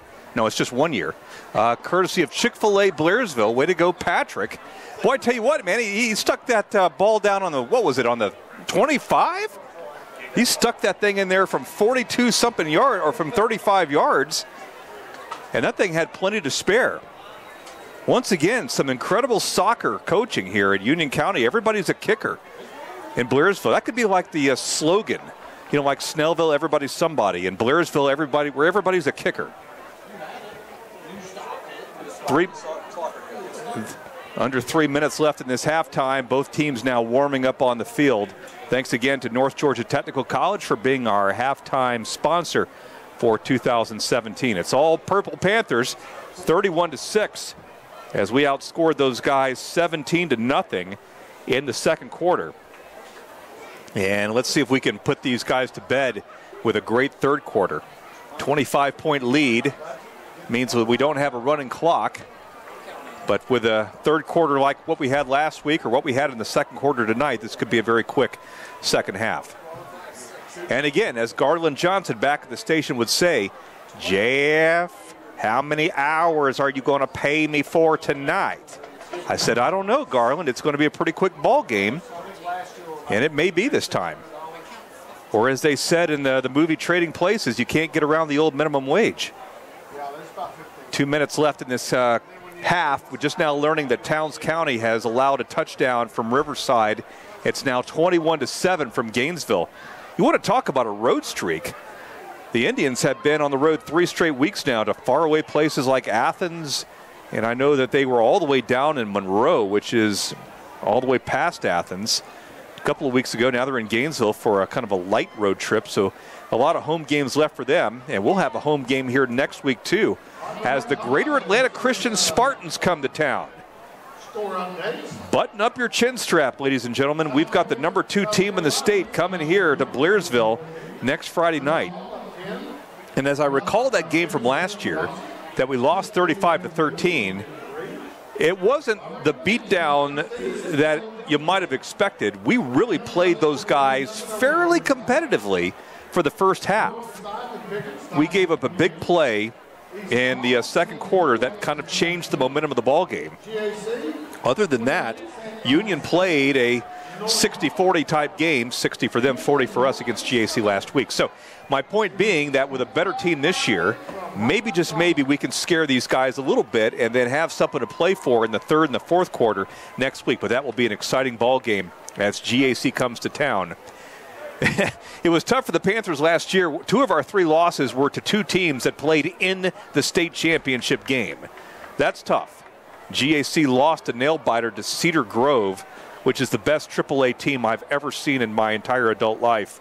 They beat us 197-1. I mean, it was a really ugly ball game last year. It was the best team I've seen outside of the big Atlanta metro schools. And they won the state championship. That was one of our 3 losses last year. And hopefully we won't see them again until the state championship game of 2017. Well, after all that, we are ready to play the third quarter. A very comfortable night here at the mountaintop. No real chill in the air at all, as you might normally get this time of year. As we try to go 4-0, if we can just hold on here for the final 24 minutes. We're going to get the second half kickoff as we deferred in the first half and excited about getting back underway. Union General Hospital and CEO Lewis Kelly bringing you Panther football on the radio once again in 2017. We have found an answer for Clayton Dykehouse. He is their all-world running back, and in the second quarter, he really didn't do much to hurt us at all. He has a lot of rushing yards, but they all came early on, and we have played him a lot better. Made some adjustments. It'll be interesting to talk to Brian Allison next week and find out more. So here's the kickoff, and it's a short one that we will take at the 15-yard line. Now turning it upfield is Cannon Hemphill at the 25, the 30-yard line. And a respectable return for Cannon is going to have the Panthers 68 yards away from the end zone. Austin Petit with a score. Cole Wright with 2 scores. Hunter Kelly with the play of the year, falling on a fumble in the end zone on a Chayton Schaefer kickoff return was a score. And, of course, the field goal by Brian Smith right before the half. That's how we have 31. They scored a touchdown with Dykehouse early on. First down give, and they're going to shut us down short of the line of, well beyond the line of scrimmage. Chad Buzzard was just picked up and thrown down rudely on first down. He lost 4, all the way back to the 28. They knew that one was coming. So now Cole backed up a little bit. And he has Buzzard in the backfield with him. And 4 wide receivers. 2-step drop, plants. Now shaking and baking. Going to run it and go out of bounds at the 30-yard line. Got pretty close to the original line of scrimmage, but going to bring up a 3rd and long for Union.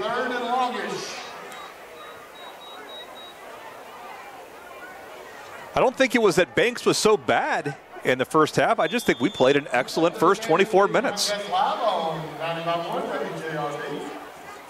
3rd and 12 from the 30-yard line. If you say nice things about Tim Hunter, he'll say nice things about you. That's one thing I've learned, and vice versa.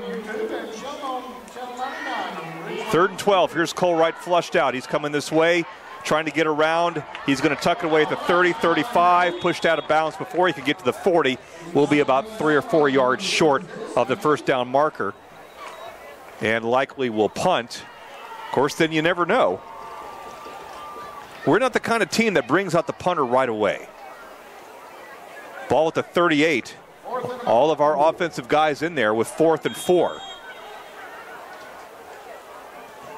And here's Cole in the shotgun. Will we snap it? Trying to get them to jump. And now we come out of our stance momentarily. And I think Banks is now convinced that we're not going to snap it, but we do snap it, and Cole's going to kick it from his quarterback position and get a good carpet roll all the way over the 30, 25, 20, down to the 15-yard line. So that's a nifty 47-yard punt that looked like a screaming 2-iron coming off his foot, but very effective for Cole Wright, and will pin the Leopards back deep at their own side of the field. That's a pretty good play, honestly. If you've got a quarterback that can do that, all you're doing is keeping them from putting a guy back there. Yes, it can probably go horribly wrong because you've got a quarterback pretty close to the line of scrimmage. You get a guy coming through like a banshee, he blocks it and changes everything. But Mancuso made that play famous while he was here for the 2 years he started. 1st and 10 from the 15, Banks County trying to make a game out of this. Going to give it to Dykehouse, and we're going to hit him hard at the 15-yard line. Is that Brian Nelson? R.J. Banton. And Dykehouse gives Banton a little, got a good sportsmanship bang on the helmet as if to say, nice play, bro. That was a nice play. Talking to Dawson off the air, he thinks that R.J. is pretty well our most important guy on defense, and I can't disagree with that. 1-yard pickup for Dykehouse brings up a 2nd and 9. 15-yard line, give it to Dykehouse with all of his hair, and he's going to run hard this time over the 20. He'll get about 5. Brian Nelson. One of the big plays of the first half came when Pearson Allison read a ball perfectly. Banks had just stopped us, forced us to punt for the first time tonight. Before that most recent punt, Pearson Allison picked off a ball, nearly had a pick 6 out of it, was pushed out at the 8. We ended up scoring a touchdown off that. That really was a game changer right there in some regards. You kind of felt the air slump out of them a little bit. Now they're going to sweep it near side with Dykehouse as the defense comes low, and Chayton Schaefer is going to upend Dykehouse along with Bicey. Colson Daniel on there on the play too. And out comes the punt team for Banks County. We've stopped them again. A much different looking approach to Dykehouse than last year when he had already had 200 yards by now. He may end up with a century before this is over with, just by virtue of the fact that he's getting the ball every time. But the stats will not be as gaudy unless he really is able to break through, and I bet I should probably keep my mouth shut because he's capable of doing anything.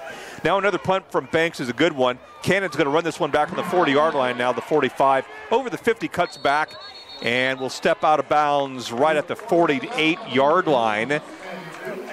So a good return for Cannon. And we're stopped at 8:55.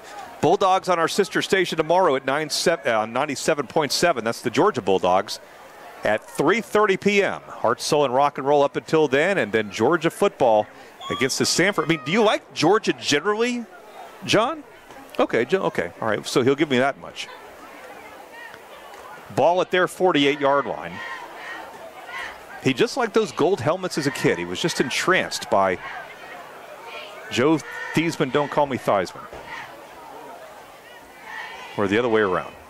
1st and 10 from the 48. Rush. Cole makes a move on a guy, slips away, going to throw the ball to Logan Dyer, who catches it at the 40-yard line. Now the 35-30 cuts back again, and Logan Dyer is going to be knocked down inside the 25-yard line. Some nifty moves after the catch for Logan Dyer.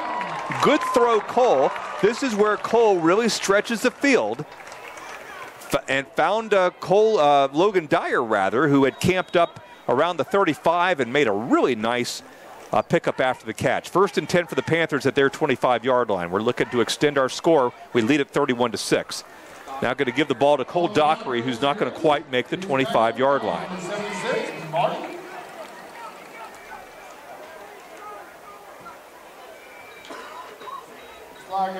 Mark it at the 27-yard line. A lot of penalties in the first half. Most of them went our way. Not all, but a lot of them did. And some pretty big ones very early in the first quarter went our way. 2nd and 12 from the 27 after a good defensive play by Banks.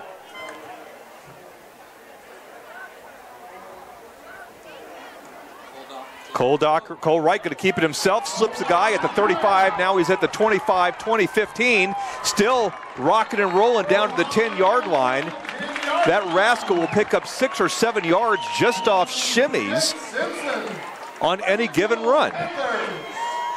I think that's his ability. He has this quick twitch, as they say.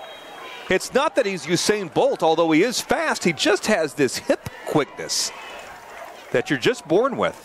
Now here's Cole Dockery at the 10-yard line, the 5, puts his shoulder down, fighting for the goal line, doesn't quite get there. Good run on 1st and 10 for Cole Dockery, very close to the Banks County goal line. Number 58, Simpson. And we've got a young man down, I believe, for Banks. Looks like he might have had the wind knocked out of him as the training staff for Banks comes out. We're at 7:18 left in the third quarter. We really have every bit of the momentum right now. It was an even match for the first 5 minutes of the game, and then from there we have asserted ourselves and taken over. We've got a down player, Garland. Get ready to hit the oh, no, wait a second. Don't do that. He pops up to his feet, and he will be able to leave the field under his own power. So good news there for the young Banks County man. 7 yards is what Cole got. And I tell you, Cole delivered a blow on him. That was Cole Dockery just putting his shoulder down. He's gotten bigger. That kid has put about 20 pounds on since he was a sophomore. I remember him as a skinny little kid. And maybe he's been down at the Chick-fil-A just loading up after practice. I don't know. But he's a big kid now. He's pushing 2 bills. Like a lot of us here in the press box. His is better concentrated. 2nd and 3. Tim Hunter says, speak for yourself. Here's Cole Wright in the shotgun on 2nd and goal from the 3.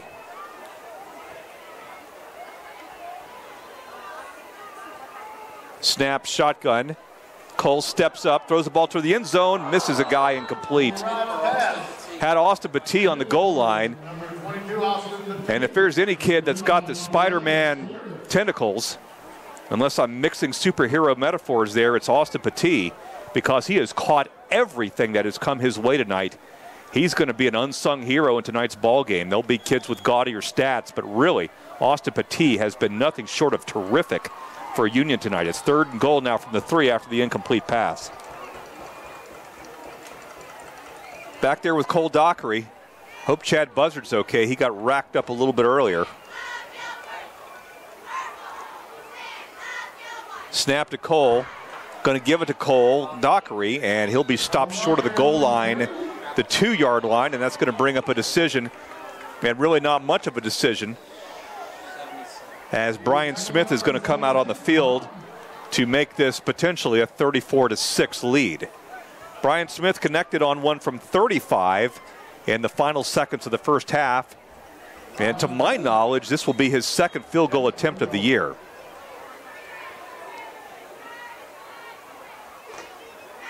Will we jump them? Will we draw them off sides? No. High snap. Pearson Allison's going to have to make something out of nothing. And now he's coming back the other way, snaking back, going to throw the ball back to Brian Smith. Brian Smith doesn't want any part of that. And the PAT will fail, or the field goal rather.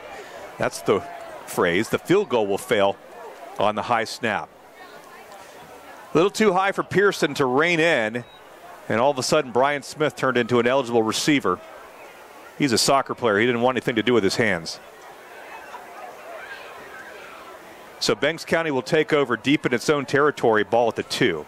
So a chance to add to our lead is momentarily squandered, and let's see what we can do on defense. 6:11 left in the third quarter. It's all Panthers so far. 31-6 as we look forward to going 4-0 and perfect in the non-region schedule. Region play begins next week with the big kid on the block. That's GAC. Here's Dykehouse again, who just cannot get it going as we stop him right at the goal line. Matthew Bicey. You know, maybe having the big guy in there does make a difference, a big difference. He's been out with an injury the last couple of weeks. He has played this year, but didn't play last week. No gain for Dykehouse. Dykehouse doesn't have 25 yards in the last quarter and a half. He had about 60 or so in the first quarter. Snap, and now we're going to hit a guy right outside the goal line. That's Jackson Colwell tripping up a kid behind the line. And that's a loss of 1, going to make it 3rd and 11. We have no inside source for Banks County football, but they're now on their second quarterback. And I don't think it's because the other kid could throw it better, because he nearly threw a pick 6 the one time he did throw it. Now at 5 minutes left in the quarter, Panthers trying to lock down here on 3rd and 11. Under center is Banks with Dykehouse behind him. Sweep at the Dykehouse out of the end zone. And now we come on hard on him, and he will be stopped short right before the 10. Jackson Colwell on the play. Got a little help from Sean Dobbins. Going to bring up 4th down and another punt for the Leopards. Glad you're listening to us tonight on WJRB 95.1 FM. For the first time since Lyndon Johnson was president, we are the exclusive voice of Panther football. And we will be all the way up and down the state of Georgia for the rest of this region schedule. Well, I'm going to keep that to myself. All right. Line drive punt. Ball bounces at the 42-yard line. Cannon Hemphill going to let it roll, and it will die at the 49-yard line. We've got another home game next week, and then we'll go on the road for a lot of the rest of the way. We've got the Hall family. We've got Lumpkin County on the road. Region schedule. We've got Dawson at home. That's a good thing. They were a pretty tough team last year. They beat us pretty easily at their place in the rain with no roof. Okay, Jeff, it's not about you. 4 minutes left in the third quarter, 31-6. Cole Wright, shotgun snap, going to fake it to Chad Buzzer, going to throw the ball long, got a man and missed him. Overshot the intended receiver, which was Sawyer Drake on the far side. 2nd and 10 for the Panthers. Brian Allison very happy with the way that Cole threw the ball deep downfield last week. Had one bad drop, but had another couple of balls that were caught on balls that were thrown 20, 25 yards in the air. Going to need to be able to complete these kinds of passes when teams are loading the box against us in the next 2 or 3 weeks. 2nd and 10 now. Cole out of the shotgun, throws the ball against his body. Cannon Hemphill catches it at the 40-yard line, makes a guy miss at the 35. Now at the 30, still shaking and baking at the 25, and is still on his feet up to the 15-yard line. Cannon Hemphill, not the biggest kid in the world, was bulling over kids like a Brahma coming out of the chute. Unfortunately, we are going to have a illegal block of some sort. And going to bring things back a little bit, but that certainly won't negate the impressive run after the catch by Cannon Hemphill. I don't think a cannon is being, the big load. But showed off not only some agility, but also a little bit of brute strength. All right, so the penalty is going to back us up to their 40-yard line.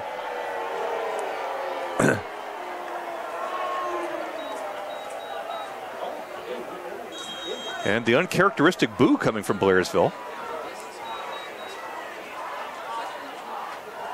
Logan Dyer in motion. 2nd and 1 from the 40-yard line. As that penalty happened far enough downfield where we were actually able to take advantage of the net play, of the net gain. Now Chad Buzzard is going to shift to the other side of Cole Wright. Snap. Going to give it to Buzzard up over the 40 to the 39-38, fighting hard for that first down. And it would appear that he would have it, and he does have it. Panthers trying to make this a 30-point margin going into the fourth quarter. Chains set, clock resumes. We're under 3 minutes. We lead at 31-6. Haven't lost a region game since Joe Mancuso was a sophomore, or a non-region game, I should say. What a shootout that was in Fannin back in 13. That was a fun game. All right, going to throw the ball and caught at the 4 and dropped. Chad Buzzard couldn't lock it in. He may have heard footsteps after having the life knocked out of him in the first half, and I wouldn't blame him if he did. Cole put it right in his hands, and Chad just took his eyes off it. He heard a big ugly coming at him, I bet. 2.5 left in the third quarter. Panthers trying to sustain a drive at 2nd and 10. Now Cole Wright's going to roll to the left, going to tuck it away, 40-yard line, makes a guy miss, and then a shoestring tackle by Banks will knock Cole down at the 38-yard line. Could bring up a 3rd and long, maybe a yard there for Cole. Want to thank Union General Hospital one more time for being the primary radio sponsor for the Panthers, as they have been dating back to 2014. Lewis Kelly, Nicholas Bradburn, 2 great Panther fans. Now here's Cole Wright on 3rd and long, rolling this way, acting like he's going to throw. Plants throws against his body. He's got Cannon Hemphill, and just a little long for Cannon, who had to step on his man at the 5-yard line. Pretty good throw by Cole. Take an NFL receiver to reel that one in. Good throw, but just a little too much for Cannon. And that's 4th and long, and I would presume a punt, but you never know. We're up 31-6.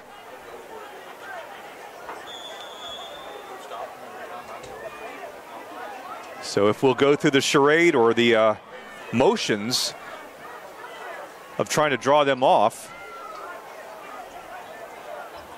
Cole Wright by himself standing back at their 46-yard line, and he will punt it again. And this one is a little higher, end over end, and it will go into the end zone. So touchback, and Banks County will have it when they come out to the 20-yard line. Their starting quarterback was a gentleman named Pace. Again, we do not have first names.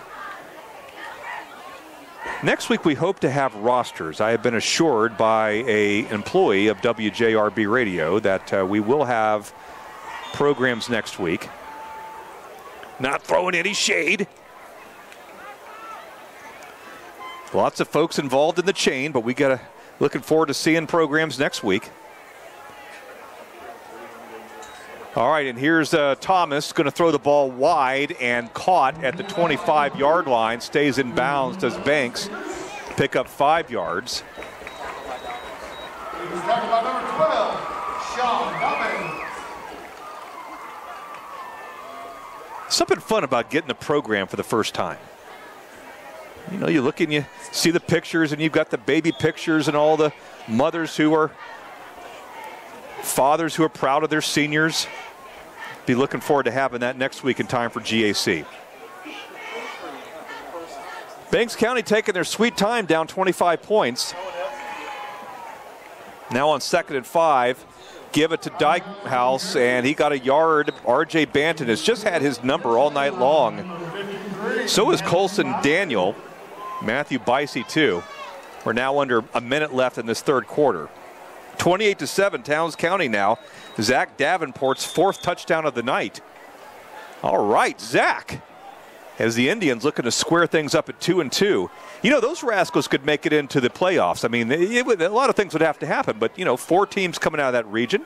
Why not Towns? They're much better this year. 3rd and 3, clock under 30 seconds in this ball game. Banks County and Union. Now Thomas going to throw the ball this side, and a man pushes off, and incomplete. Looks like we had Jackson, no, that was Sean Dobbins on coverage. Looks like he got a little shove from the Banks County kid, but it fell incomplete. No harm, no foul. And once again, we're forcing Banks County to punt. Brian is going to have to be thrilled with his defense. I think he'll have a lot of praise for his starting 11 when he assesses this ball game after taking a look at the videotape. Now Banks County punting once again. High and short. Wobbler, Cannon Hemphill makes a sliding catch. Good play, Cannon.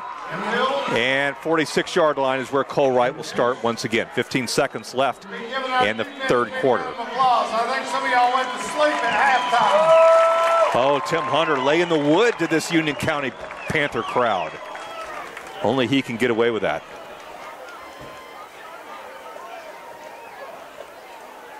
"15 seconds left, 1st and 10.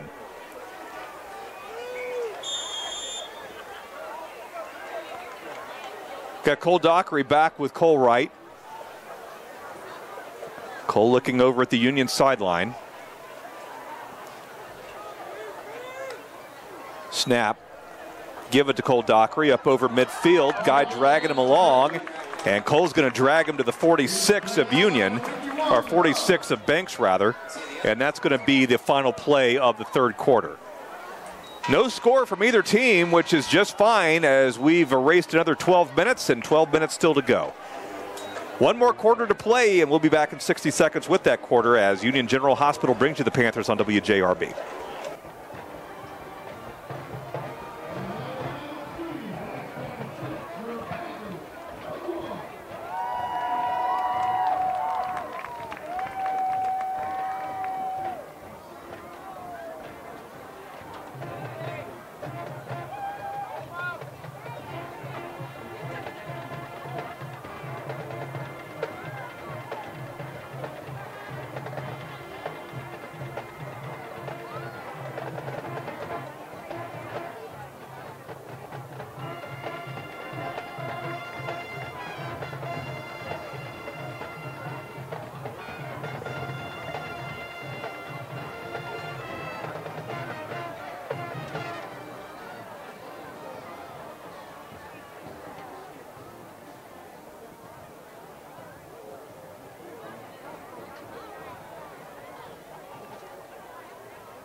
Want to thank you for making us your listening and viewing choice on this September the 15th as we close out the summer. You're on 95.1 WJRB or on WJRBradio.com. If you're watching this ball game after the fact, you're doing that on Ridgeline TV. That's Windstream Channel 99. Start the fourth quarter. Things looking pretty good for us. We're up by 25 points, 31-6. 2nd and 2 is the down and distance as we get going with Cole Wright. And it looks like Chad Buzzard back there. No, that's Cole Dockery. Cole's going to keep it himself. He's going to hit the 40-yard line, 35-30, gets past a kid, cuts back, makes a great cut at the 20, and shoestring tackled at the 15-yard line. And that's 32 yards, and he makes it look so easy. Cole Wright. And we've got a flag and also a player down for Banks.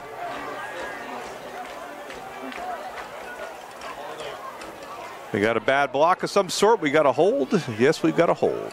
Hold on the Panthers. When you get a hold that big, sometimes there was a reason for it, but I didn't see it happen. Meanwhile, there's a young man from Banks down at the 45-yard line.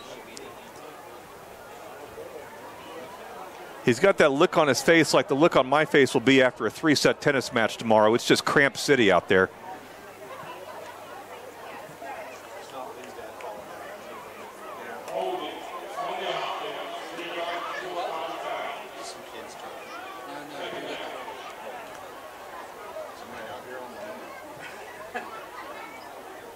Waiting to see what becomes of this young man. If he can get up on his own power. Fortunately, all the kids that have been down tonight have been able to do that. And they are tending to him right now. As both teams sort of leave the field for the moment, let's leave the broadcast for 60 moments. We'll be back in a short break after this. It's WJRB 95.1.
It's 31-6. Union County leads Banks County as the young man from Banks has been able to leave the field under his own power. We've been very fortunate tonight that all the injuries seem to have been minor ones. 2nd and 8. Cole Wright going to throw the ball out of the backfield and caught at the 50-yard line, cutting back to the 48. Looks like Logan Dyer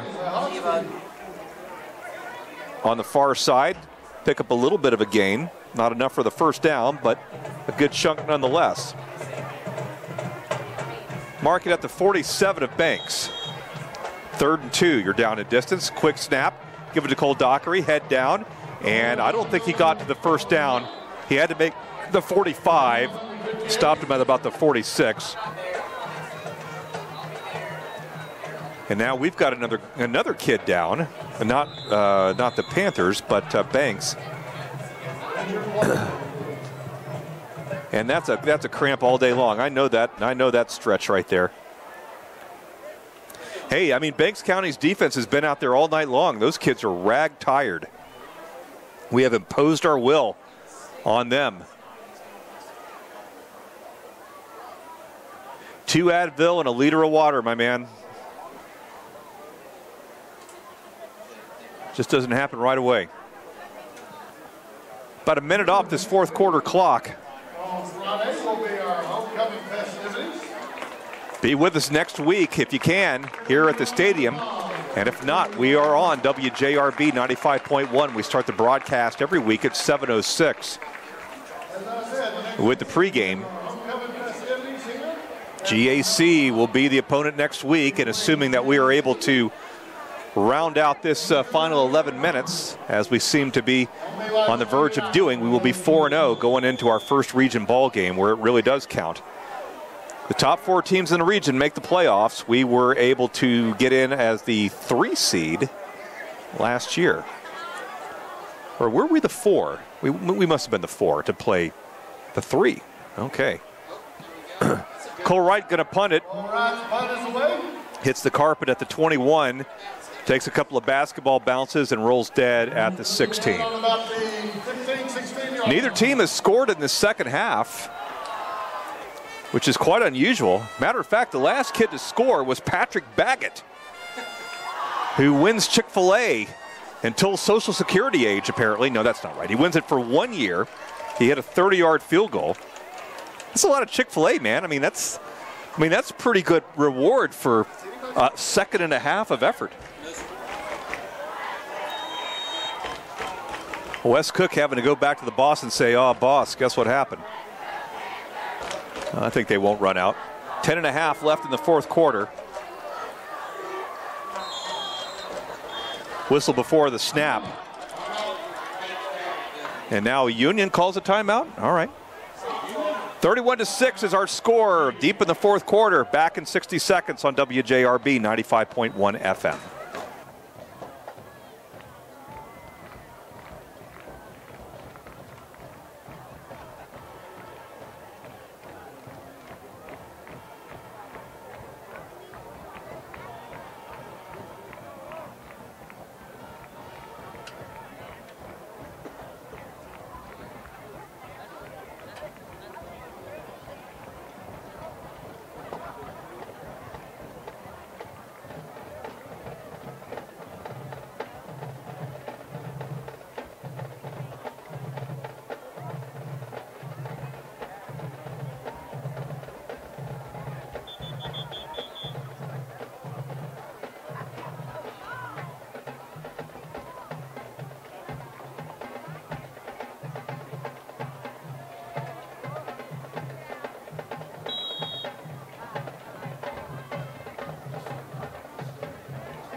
Banks County's turn after the punt by Union. They've got it at their 16-yard line, and they fumble it, and the ball's on the ground, and who's got it?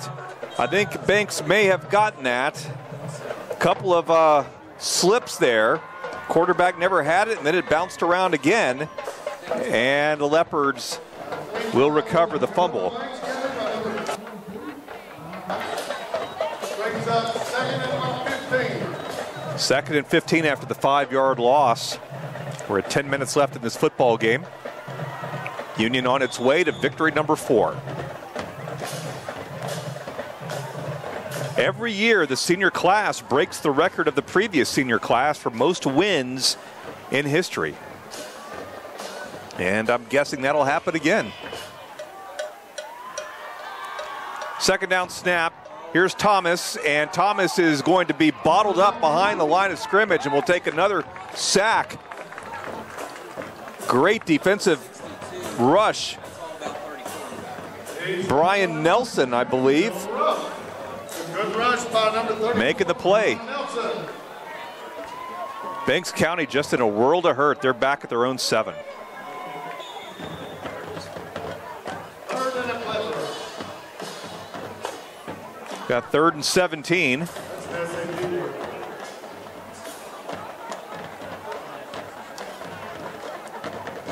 Here's Thomas, the backup quarterback. Going to hand it off to their big running back, Dykehouse, but he'll be stopped by the 15, 16-yard line. And it'll be 4th and 1,000,000 for Banks.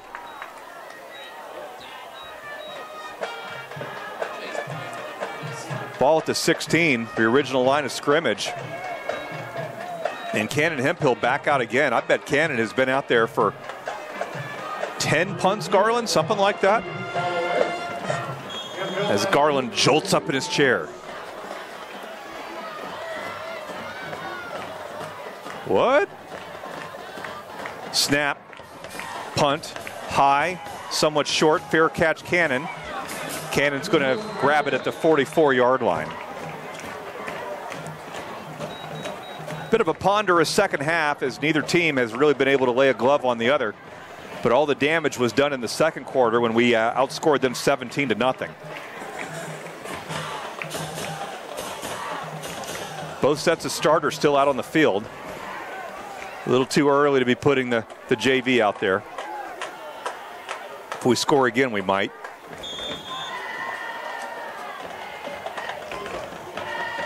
Now Cole Wright standing back in the shotgun. Going to give the ball to Buzzard, 45, 40-yard line. 35 still on his feet dancing, got first down yardage and then twisted back again. Can't say enough about the second and third efforts that the Panther ball carriers are putting forth tonight. I can think of at least 3 instances where a guy was dead to rights and somehow squirmed away. And I'm not talking about the magic man, Cole Wright. I'm talking about guys like Cannon Hemphill. And that time Buzzard just refusing to go down. A great trait for a winning football team. 7 yards on the pickup. Cole Wright now going to throw the ball. Actually, he's chased out of the pocket, plants those ball against his body, and it's going to be knocked down and nearly intercepted by Letofsky. Again, we have no first name, so Letofsky is the fellow that we will credit for making a nice play on the football. Incomplete, and now 3rd and 3, stopping the clock at 8:02.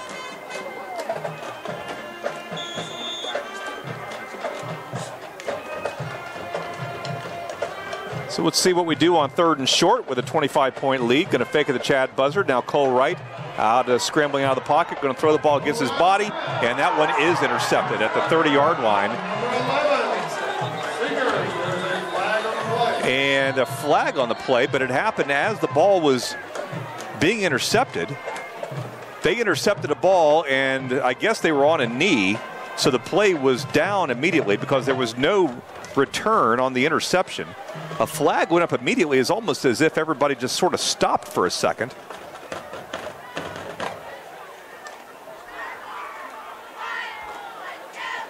Referees gathering.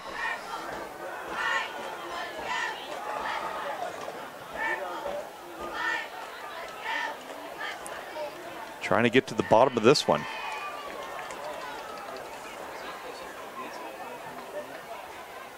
And looking down, we see that there was pass interference against Banks.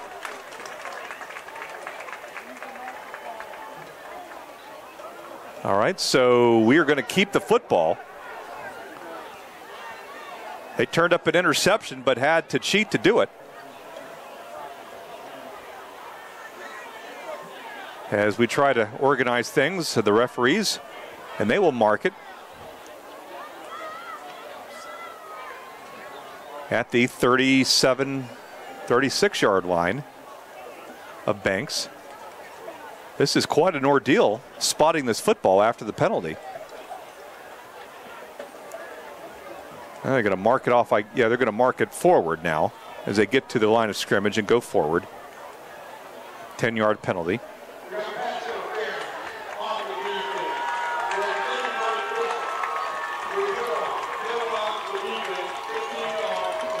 $15-yard penalty. And that's a first down for Union County. All right, so we'll take it any way we can get it. Ball at the 22 after the 15-yard pickup. It's first and 10, as I said. Cole Wright still in the ball game for the Panthers. Nobody in the backfield with Cole. Clock moving. We're under 7:40 in the football game. Snap to Cole. Man chasing him, gets away from him. Plants, throws, got a man in zone, and drops it. And that's Sawyer Drake. 21, Sawyer Drake. And Sawyer Drake was open for a brief moment. Felt a guy closing in on him and just took his eyes away. And that'll make it 2nd and 10.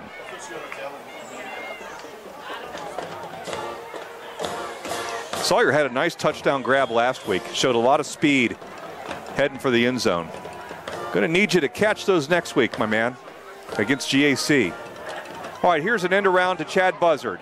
He's at the 20-yard line dancing and tripped up at the 18. He's tripped up. About a 4-yard pickup for Union. Make it 3rd down and 6.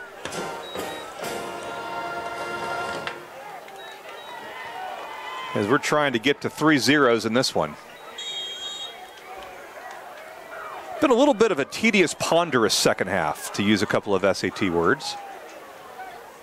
Not a lot to get excited about, just two teams wearing each other out. Here's Cole Wright and the shotgun up the middle, heading for the end zone, 10-5, and he's tripped up right at the 5. Good tackle by Seegers that saved the touchdown for Banks. But once again, Cole hits a hole, and he just hits another gear. He is a special athlete. Oh, he gets a cheap laugh off my joke. That's how it works around here in the Union County press box. All right, so first down, Cole Wright. A lot of time, throws the ball in the end zone. He's got a man, touchdown. And Sawyer Drake redeems himself on a 5-yard catch, and it was a nice catch by Sawyer. Had to climb the ladder a couple of rungs, brought it down, and it's now 37-6. First points of the second half. Sawyer Drake from 5 yards out. Here's Brian Smith to make it a 38-6 game. Holding is Pearson. Better snap this time, kick up and good. 6:32 left in the game. We lead it 38-6 back in 60 seconds. Thanks to Union General Hospital for bringing you Panther football on 95.1 WJRB.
Six and a half minutes left in this football game. Panthers on their way to going 4-0 and starting off this season as they did last year in perfect fashion.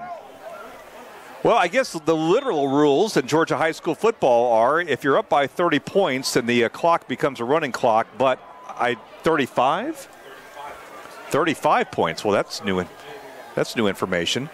I've been told 30 points all this time. First and 10 from the 20-yard line. They're going to throw the ball, and it's a high one that is going to be caught nicely at the 41-yard line. Seegers makes a really nice catch for Banks County.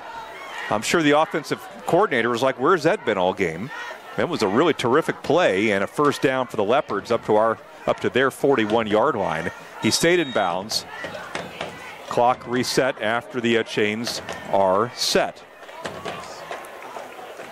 Banks trailing by 32 points. Trying to figure out what they can do with a backup quarterback. Going to give the ball to their back, and he's up over the 45-46. And that is not Dykehouse.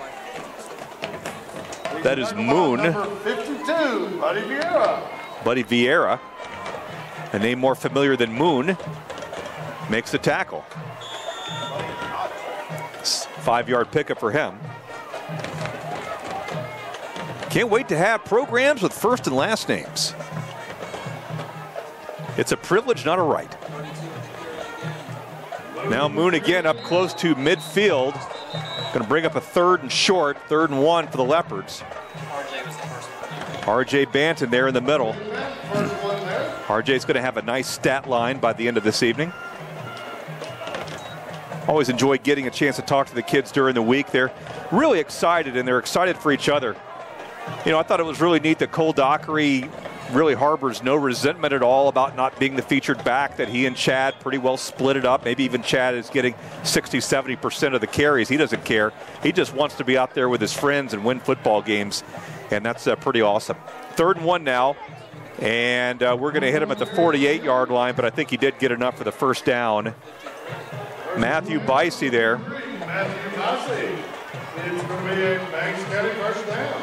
48-yard line. He just got enough. And I've noticed that our friendly ref up here in the press box does have a little bit of a trigger finger with the clock, keeping that thing rolling as the marker's not quite set, and I dig that. Uh-oh, he's giving me the stink eye. 1st and 10 now from their 48-yard line. Pitch to the far side, Moon is going to be swallowed whole by Matthew Bicey. Be a loss of 2. Tackle on Moon. And now this game quickly coming down to a close. Ball at the 50-yard line. Hey, it's fun to win. Hunter and Krieger go back to the days when 5-5 was a Super Bowl season. No longer. It's a 7, 8, 9 win program every time. We are the class of North Georgia football. Name a program to the west of us that can play with us. And the answer is nobody. You got to go all the way out to the Rome area to find a team at our level that can play with the Panthers as we sack the quarterback deep behind the 40-yard line. Is that Kyle Williams making the play? It sure is. And just a demoralized team. I mean, you've got to go as far south as Dawsonville to find a team that can play with us. That has not been the case. There were years when Towns and Hayesville were putting up a fight against us. Not that long ago. That was still an Obama administration happening.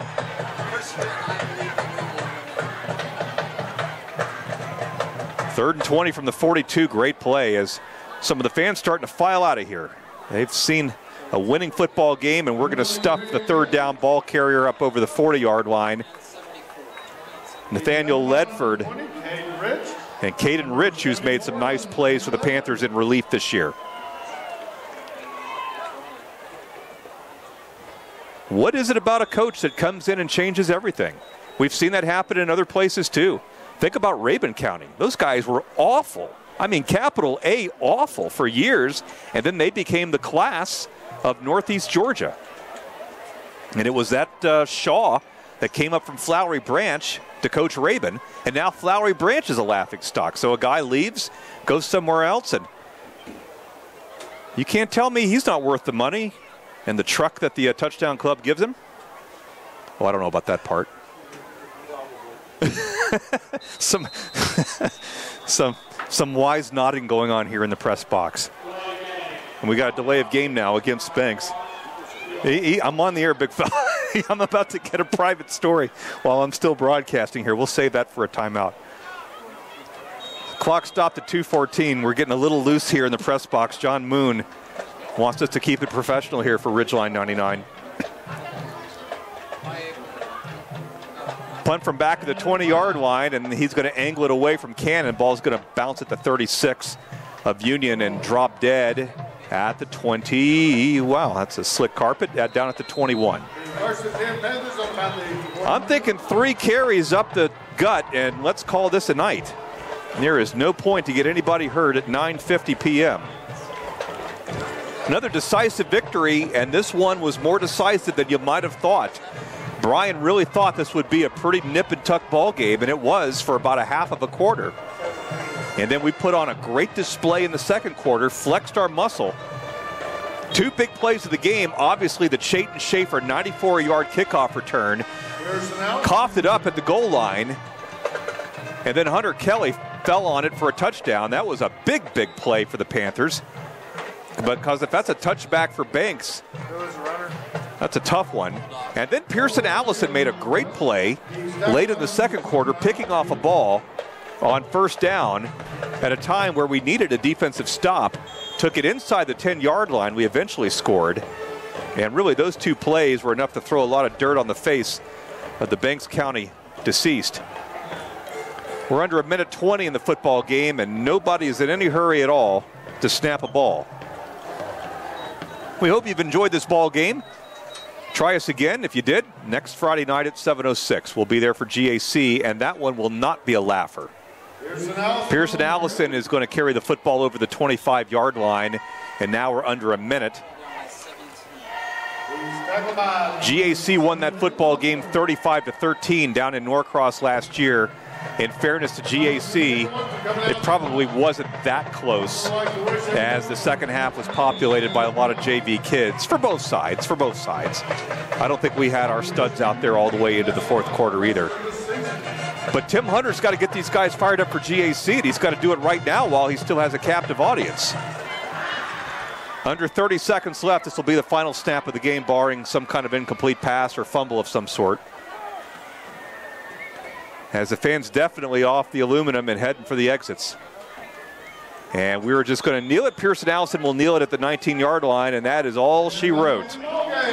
Congratulations, Union County Panthers. You are now 4-0 for the fourth straight year going into week number 5. It's GAC next week as the players line up to shake hands. An impressive effort offensively and defensively for Union County. Hey, we are on the verge of a special season once again in 2017. Thanks to Garland Johnson, we've just got a little bit of time left for the Clark Howard Show, and then the Savage Nation takes you into the 10 o'clock hour. Thanks again for joining us here on 95.1 WJRB and on Ridgeline TV 99. You can catch this ball game online as well. RidgelineTV.net. All right. Fun way to relive the winning football game. So for Garland Johnson, I'm Jeff Batten. Drive home safely, and we will talk to you again next Friday night.